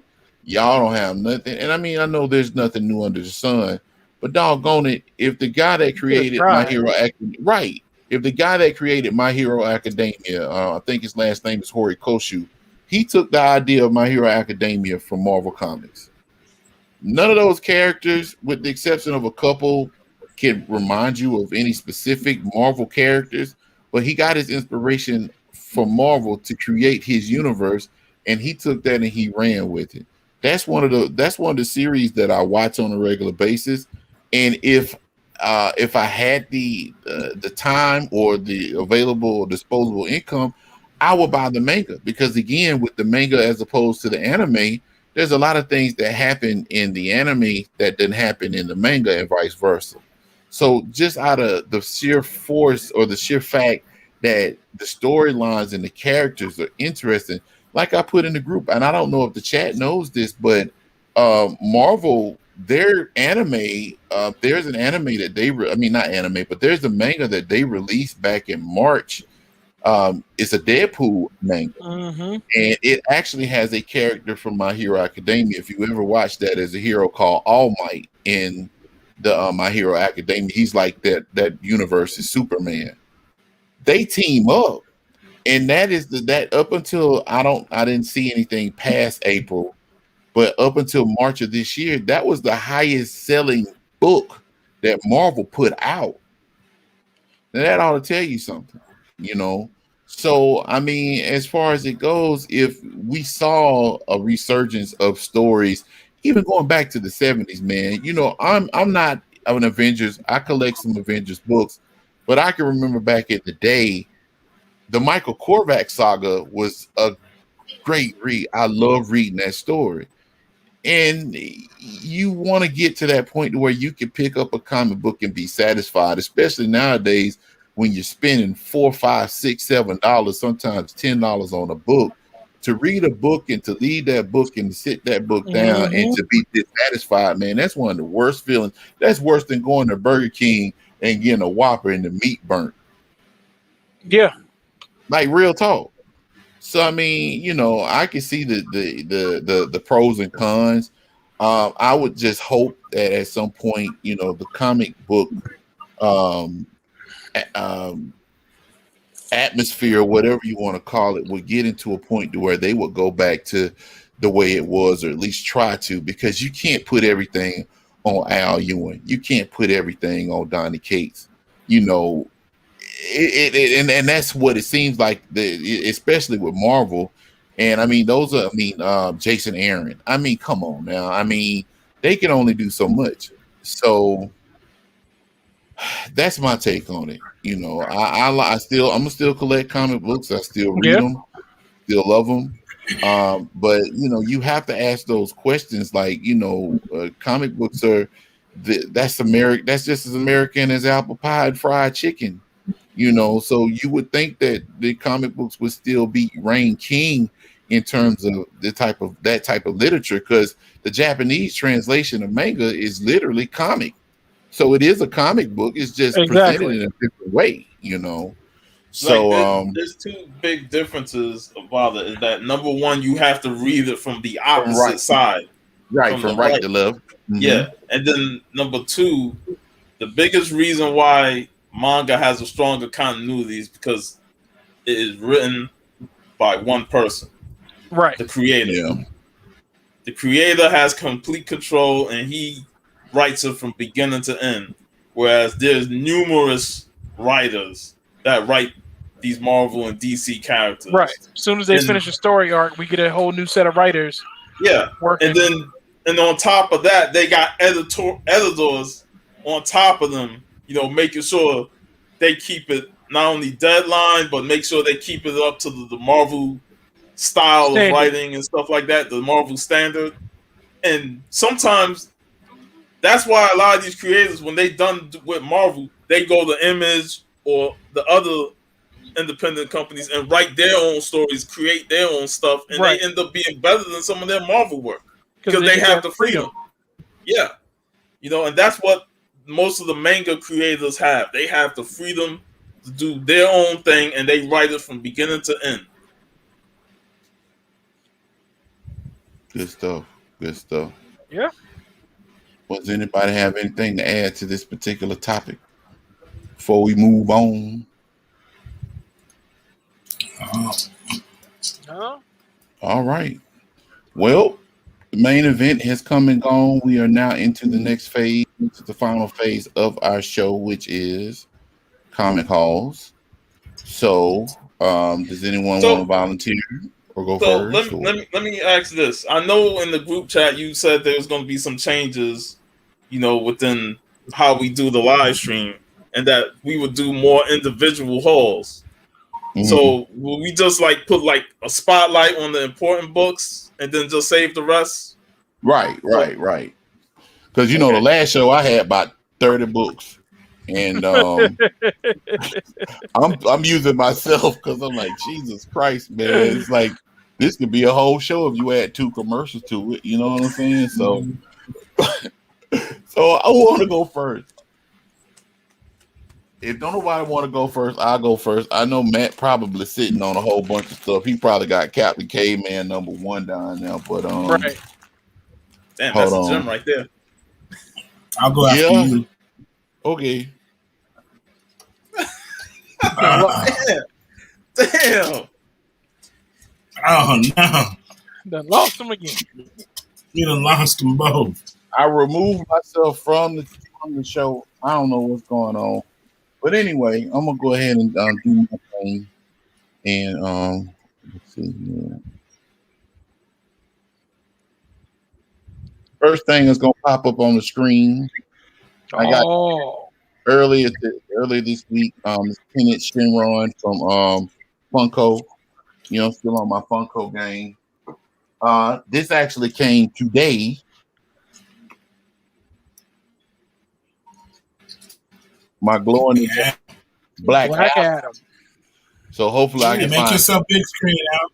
Make yourself big screen. You know what? Thank you.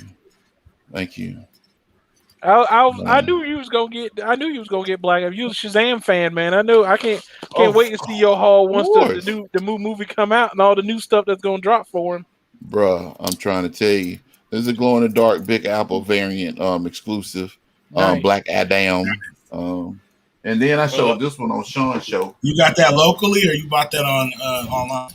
I had to buy it online. Online. Mm-hmm. Same with that Sean. No, I got that one from GameStop, man. That was at GameStop, locally. But I did order this one off of eBay. I showed this one on your show earlier, Sean. Yeah. Ooh, I was saying, y'all, I know the Japanese. This is from Godzilla versus Megalon. This is Jet Jaga. Jet Jaga. Nice. I know the Japanese song because I watched that show so much. But yeah, Jet Jaguar. Okay. Jet Jaguar was one. Yeah, man. I hope he show up in the new universe.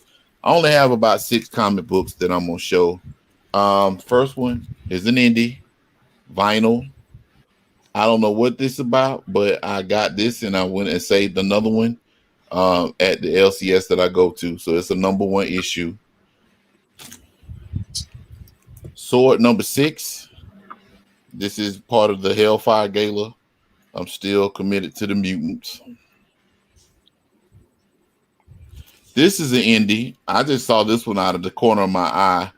There's so many doggone independent comic book companies popping up. This is from a company called Black Caravan.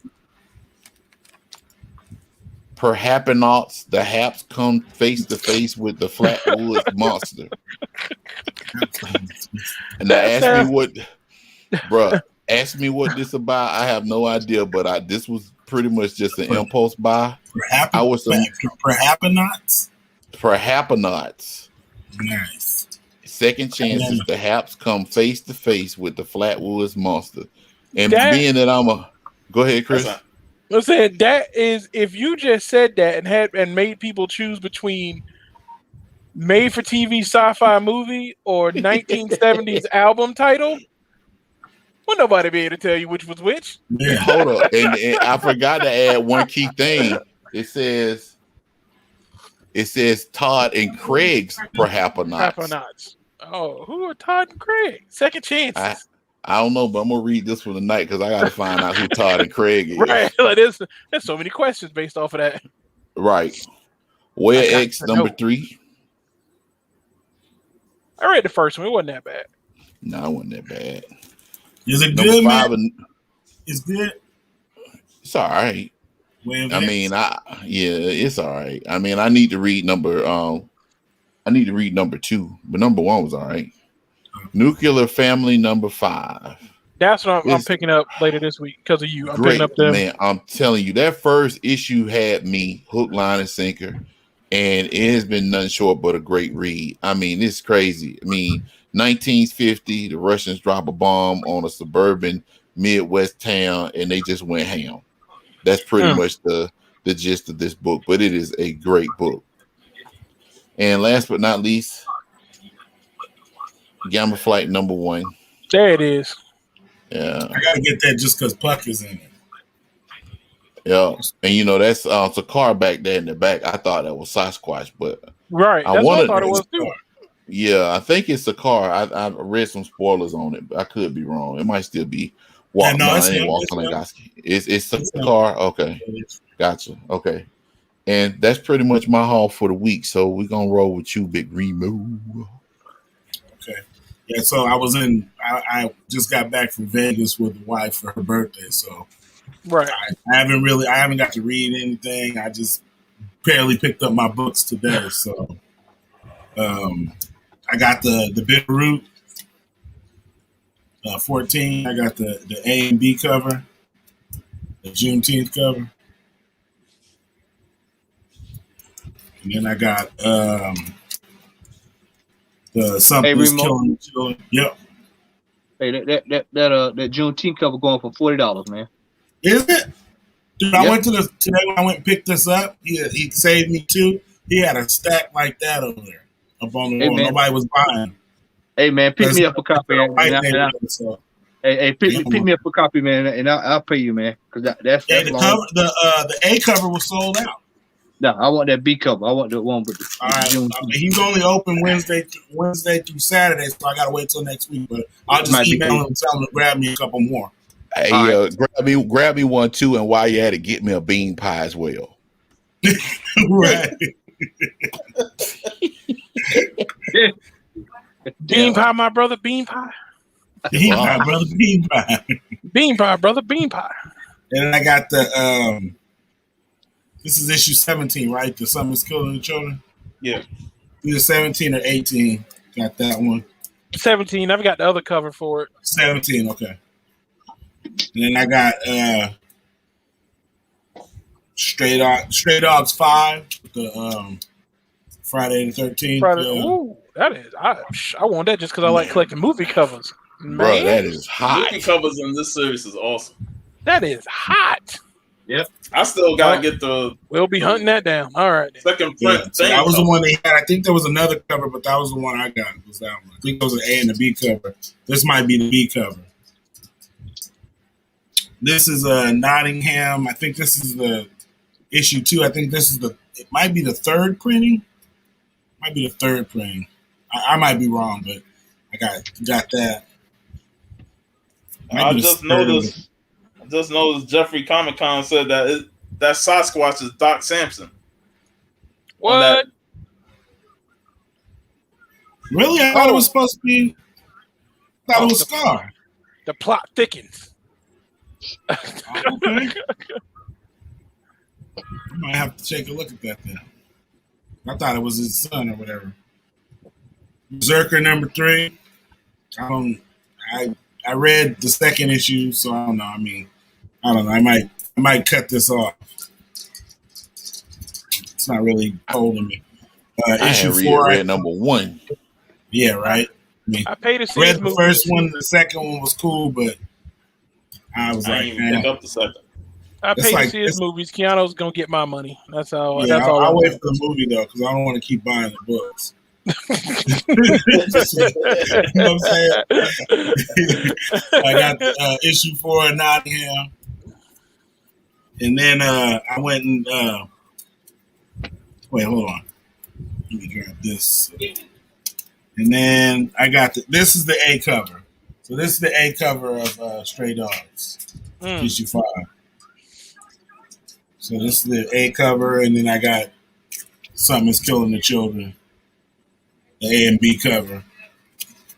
Then I had to hit the back issue bins to see what they had. Now I'm buying these purely off cover, and I know they have some significance, but I don't know off the top. But X-Force 125. Most of these are like half price or whatever. You know they all about to go back up because Rob they bringing Marvel's bringing him back to write a special issue or whatever for the 30th anniversary of X-Force. Yeah. Oh Lord, they announced back for anniversary. They announced it today, man. Rob Liefeld is coming back. That ain't gonna move my needle. Hey, he gonna put Major X in there to make him relevant again. Man, get out of my head, Sean, because I was just thinking Major X Part 2. That's all it's gonna be. Or unless he's on old cable, like, you know what I'm saying, like he used to. With 100 pouches and shit. Right. Yeah, man. Yeah, and a bunch of pockets and shit. Well, they killed old man Cable. They killed him. It's but only then in the last now. Cable, didn't he bring him back? Didn't he come back? I don't know, man. I stopped buying. Yeah, I think he came back and killed the kid Cable. Rob Liefeld gonna bring his Cable back because he probably wouldn't even acknowledge. Yeah, him. he ain't gonna let him keep the kid Cable around. So I got this X-Men issue 205. I forget. I'm hoping it just has something to do with Lady Deathstrike. So I grabbed that. I think that has something to do with Hope too. Hope Summers. I can't remember specifically. Yeah, so I grabbed that one. Then I grabbed. I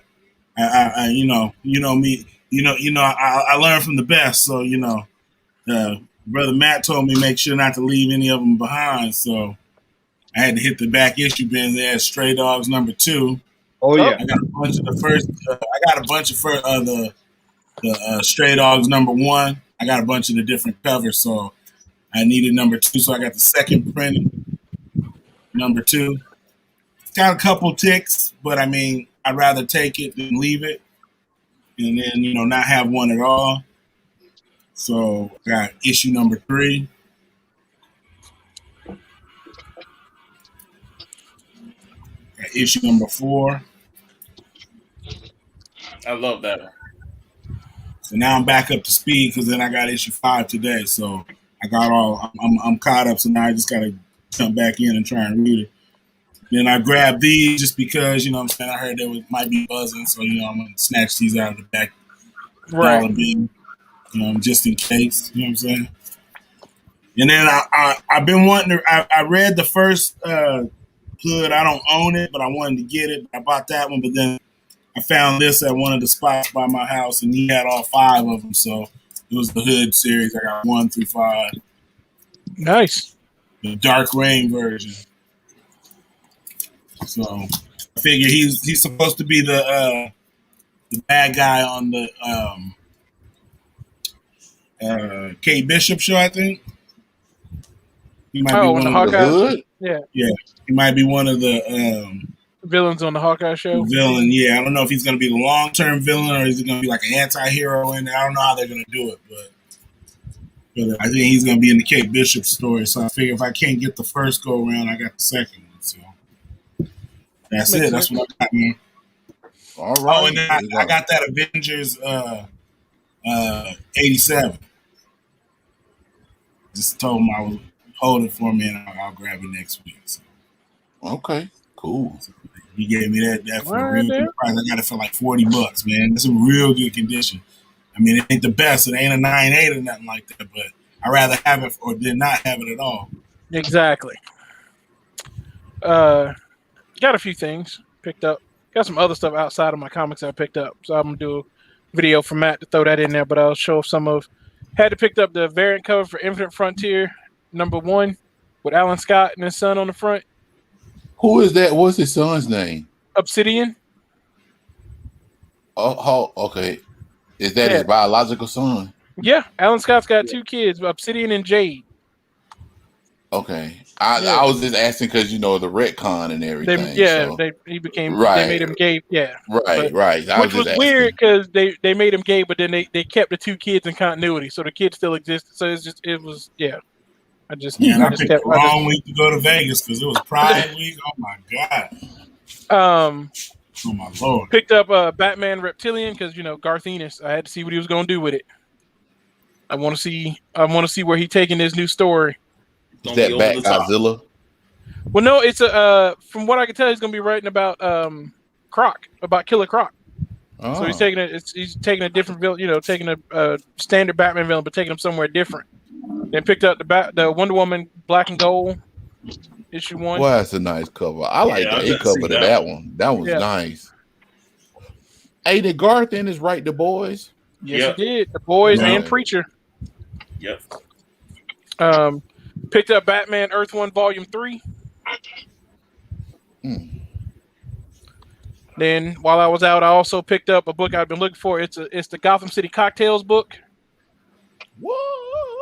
Yeah, it's a bunch of themed drinks and food that you can make based off of different people in Gotham City and stuff like that. Like Catwoman's got a drink and the Joker's got one. They teach you how to make a batarang shaped brownies and stuff like that. It's a pretty good book. I've been looking for it for a minute, so I was like, I had to. Hey, they got in the recipes in there for a 2-faced bologna sandwich.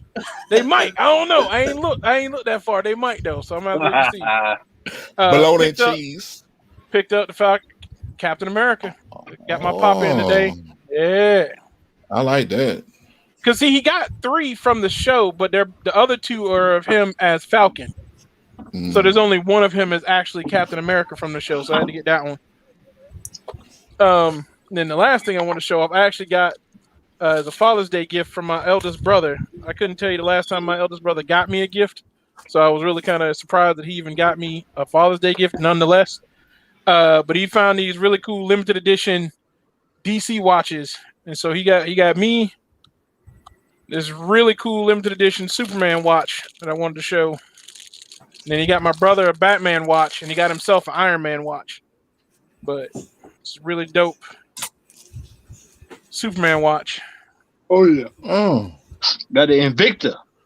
Yeah, they were on sale. There's usually like a $400 watch, and they were doing a Father's Day sale, so it only cost them like $80. Damn. Nice. hey man, I would have bought one of them, and I don't even care for Superman. Right. But, He got himself I the would've- Iron Man watch.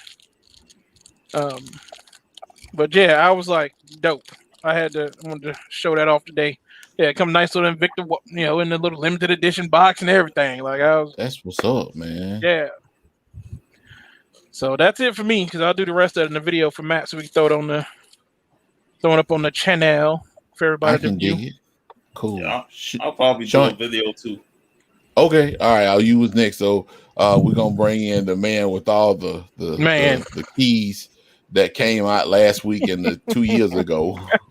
Matt, hold on.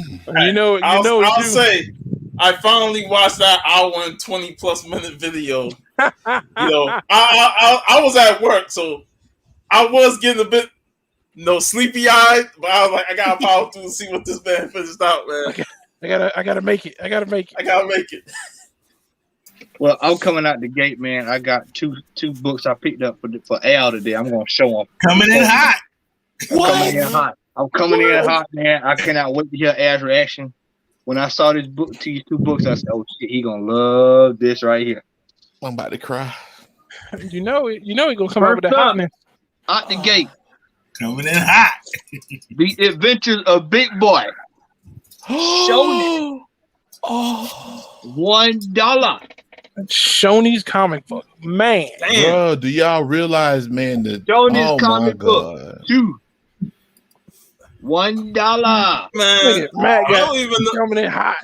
These youngins don't even know what shonens meant, man. They have no clue about the greatest breakfast buffet known to man. They have no Oh, idea. what you talking No idea. about? Shoot, the burger buffet. They had a Man, I burger used to buffet go- out when I, of when I came down to visit my grandmother down south, man, we hit shonens for the all you can eat.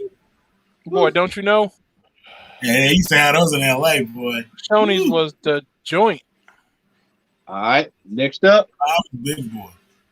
Bitter Roots Summer Special. Mm. The Dude, red. you don't understand how many times I let go on that shit, man. I'm so mad at myself. Yeah, I saw that and was like, it was in the $3 bin at that. So I was like, yeah. Oh, yeah. Let me preface this by saying, after I got through working today, I stopped by Dave's other store. He has 2 stores. He's got another store called Superheroes. The Superheroes is just as bad as his store. It's gotten just as worse. And I mean, I found some gems. Next up. And how can you say it's gotten bad and say you found gems, man? It must mean it's great, man. Right. I mean, it's great Yeah, too. as bad as a it's bunch good. Oh, okay. All right. Next up, Long Hot Summer #1. Oh, I got that one. Yeah. Boy, that's a clean looking copy too, boy. It is. Ooh, Bro. ooh. It's one of the nicest copies I've seen. Mm. Next up is Chew #13, second print. Reservoir Dogs. Reservoir Dogs. That's hard. Dogs. Got a little Star Trek in here. Star Trek: The Next Generation for $1. Nice. With the greatest Starfleet commander, and I'm talking about Cisco. I ain't Right. talking about Picard. Hey, man, don't disrespect Picard, man. I love both of them guys, man. I like Cisco better than Picard, man. I love both of them guys. I Boy. can't- That was hot. That was hot, boy. Cisco was a G. Got a little Silver Age Star Trek in here today. Spock. We've got New Avengers #1 variant. I had never seen this. Yeah, I've never seen that. I haven't seen that one before. We've got Spidey Super Stories. You grabbing them 14. all now. You grabbing them all. Hey, the electric company, man. It is- Spider-Man, where are you coming from, Spider-Man? Nobody knows who you are. That was the actual song. Go look it That up. song was hard. I love that song. That shit made me love Spider-Man. Oh, wow. First Red Hulk. Wow. Nice. I was happy I got that a couple of years ago. Y'all seen the new one? I got this one, man, because it was a badass cover, and I was like, "Damn, this shit looks good, man." And this is Incredible Hulk 250. Sean, this might go up tomorrow on sleeper covers, man. I think I might put this up for the sleeper cover Sunday, man. Incredible Hulk 250. Look at that, man. Jesus, they hit hard, man, and it's in Nice. pristine condition, man. And it's a square bound. Yep, You can pristine. read everything on the side, yes, sir. Yep, And this is that Dave's just chilling in a box. just chilling in the box, man. And the coup de grace for tonight, the rest of it I have to say for another haul, but the coup de grace for tonight, the pickup of pickups, one of the books I've been looking for a while. Was able to caught it at Dave's for a decent price. It wasn't too expensive, it wasn't too bad. And it's in relatively good shape. Probably needs a pressing. But it is the Laugh Olympics #1. Bruh, you know what? I used to love have Laugh that book. Olympics, man. Yo, Yo, Had that man. Uncle Barry down. now you got me wanting to go on eBay just to see how much that I costs. know, right? Right. It can range anywhere from 30 to 65. And I had Jim mentioned Captain K, man, in an earlier segment, man. Whoa. he got Laugh Olympics, man, with Captain Caveman. Man. You can't put nothing past Matt, man. No. Hey, Right. man, You'll never know what he might show up with. I looked up on that shelf, man, and was like, "Oh shit!" I was like, "He got it," You can't leave it behind. and I was like, "Yep, that's exactly right." Remo, I was like, "Nah, If you see it, you got to take it with you. You can't stay. yep, it's got to You go." can't stay. Hey, Matt, you know this on my brother's IG page. He's been getting them Sonic comics now, and I remember a couple months ago you got them Sonic comics. I'm telling you, they going up, man. You saw the one that just came out this week going for? Yeah, The one that just came out this week. it's crazy. Yeah. That was a retail incentive? Man, the regular copy going for $30. Both of them, huh? And Yeah. the incentive, yeah. It's insane, man. They just wrapped filming on Sonic 2. Really? Yep. So it's about to jump up in price again. Well, it's gonna be on eBay for $40,000 with $15 shipping. Yeah. Yeah. Exactly. MCU with that, hey, MCU on the back end of it. As long as you know what's about to happen. Hold up, it's gonna have Sonic the Hedgehog, Ralph, MCU, and then they're gonna have Black Adam after that. So Yeah. OF. everything. Oh Oh man. man. Hey, well, it's another good show in the books, fellas. Thank you for everyone that's still holding out in the chat. Just keep on moving with us. We're gonna keep on putting out some content. We got some surprises coming down the pipe. We're gonna share with the rest of the crew after we end the show. But just if you're not a subscribe, like the channel, subscribe or like the video, subscribe to the channel and share. Like I said, we got some stuff coming down the pipe that we hope that everyone will enjoy. I want to give a quick shout out to Jeffrey Comic Con. He's been back on the scene. He's got a new YouTube and Instagram page, so it's great to see him back. Doing live videos and stuff. Cool. Yeah. Go ahead, Sean. Yeah, he was on Just a Rican, coast to coast, and it was him and Rod that started that show. So it was great to see him back on there, and I'm glad that Jeffrey's back. Cool beans. Well, thank you, Jeffrey, for showing up in our chat for the show. If you're not subscribed to his channel, go check him out. Support the comic book community. It's some beautiful, great folks in the comic book community, and I'm gonna toot our own horn. We are some of those beautiful, good folks as well. But yeah, keep watching us, keep showing up. We appreciate your viewership, each and every one. We're gonna go ahead and end the show. Does anybody else have any parting words before we leave? Oh yeah, please subscribe to Stay Puft 1983. I was on his show earlier, had a great time. Big Remo, what you got going on, sir? Too much of nothing? Nah, man. You know me, man. I'm on the show every week when you guys have me, and Yeah, that's about it, man. This I'm gonna start working on me a haul video one of these days, man. Hey man, you need to start your haul video as soon as we get off of this stream, y'all. And just start getting it in. Just start getting it in, man. I know you got a stack of books up under that Hulk 181 poster. I know you do. I got over there. When I started doing it, I look at them and then I put them inside of the box, and then I forgot I bought them. And then I started going through stuff, and I'm like, oh, I didn't even see that one. I forgot about that one. So look at my face. Well, I gotta slow down because my wife's there. Yo, my wife's she's done with the Moon Girl and Devil Dinosaur run. She did the whole run. Hey man, well, y'all tag team y'all tag team a haul video, man. Both of y'all. She's selfish with her books. She ain't letting me messing with them books. She got all of them except for the first issue, so I just got to try to figure out how to get that for her before she get it. Right. Well, let her do a haul video and tell her she could be an honorary guest on the show. And don't get her started. She's gonna be on the show every week. She'll be sitting right next to you, telling her, no, baby, that ain't how it's supposed to be. That ain't how it's supposed to be. That ain't what happened on Loki. I got a couple books. How about you, Chris? What's going on with you, my man? None much, man. I'm gonna be doing a haul video this week because I ain't did one, so I ain't gonna lie. It's going to end up being a decent one because it's gonna be all the books I done picked up for this month, probably. What's your latest Outcast United podcast? Oh man! Since I started working, I had to put a pause on them with the new job and everything. But I'm hoping to pick them up sometime this week because I'll be starting to work from home, so I'll be able to won't have to worry about the hour drive home through McDonough traffic. So okay, I can dig it. Be able to pick it up, and hopefully start again this coming weekend. Should have a new episode. Okay, and I know Matt. Comic Call Crew, man, you look tired as a hostage, man.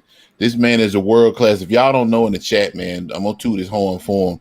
The man is a world class photographer. Yes, and he can say what he want. He can say what he want to. Yes, the man is taking photos for Time Magazine, man. Yeah. The man is taking photos for Google. It's officially Professor Odom now, right? It's and then on top of that, he's a professor, man. Yeah. So And he's from Macon, Georgia, from Bill County. I appreciate it. Yeah. So aside from Otis Redden and Little Richard, put Matt Odom on the list. Hey, Professor Odom is his new gimmick now. That's his gimmick. Hey, that would be a good gimmick. Yeah, man. But everybody, thank you for joining us again. We appreciate y'all showing up. Just keep on checking for new content. We got some new haul videos and some new things down the pipe. But yeah, for the most part, keep on showing up. So with that being said, my name is Dusty Brick Brown, aka Al, aka Bigfoot Pseudo Expert. For myself, Chris, aka Sith 2014, aka Chris, aka I met him at Animazing Escape talking about comic books. Yep. Big Remo. I know you made some money down in Las Vegas. We're gonna talk after the show. Sean, it was so cold. Hey, it was so cold. I kept the receipts, baby. I kept the receipts. Hot hand of the dice cane. Hot hand on the dice cane. Believe me, boy. It is not gonna believe me. Oh my God. For Sean, aka Stay Puff, and for Matt Odom, this is Al with the Comic Call. Well, I'm sorry, I'm about to mess up with the Comic Call crew. Thank y'all for joining us. Y'all take it easy. Have a good night, and we will see you all later. Sir. Later, everybody.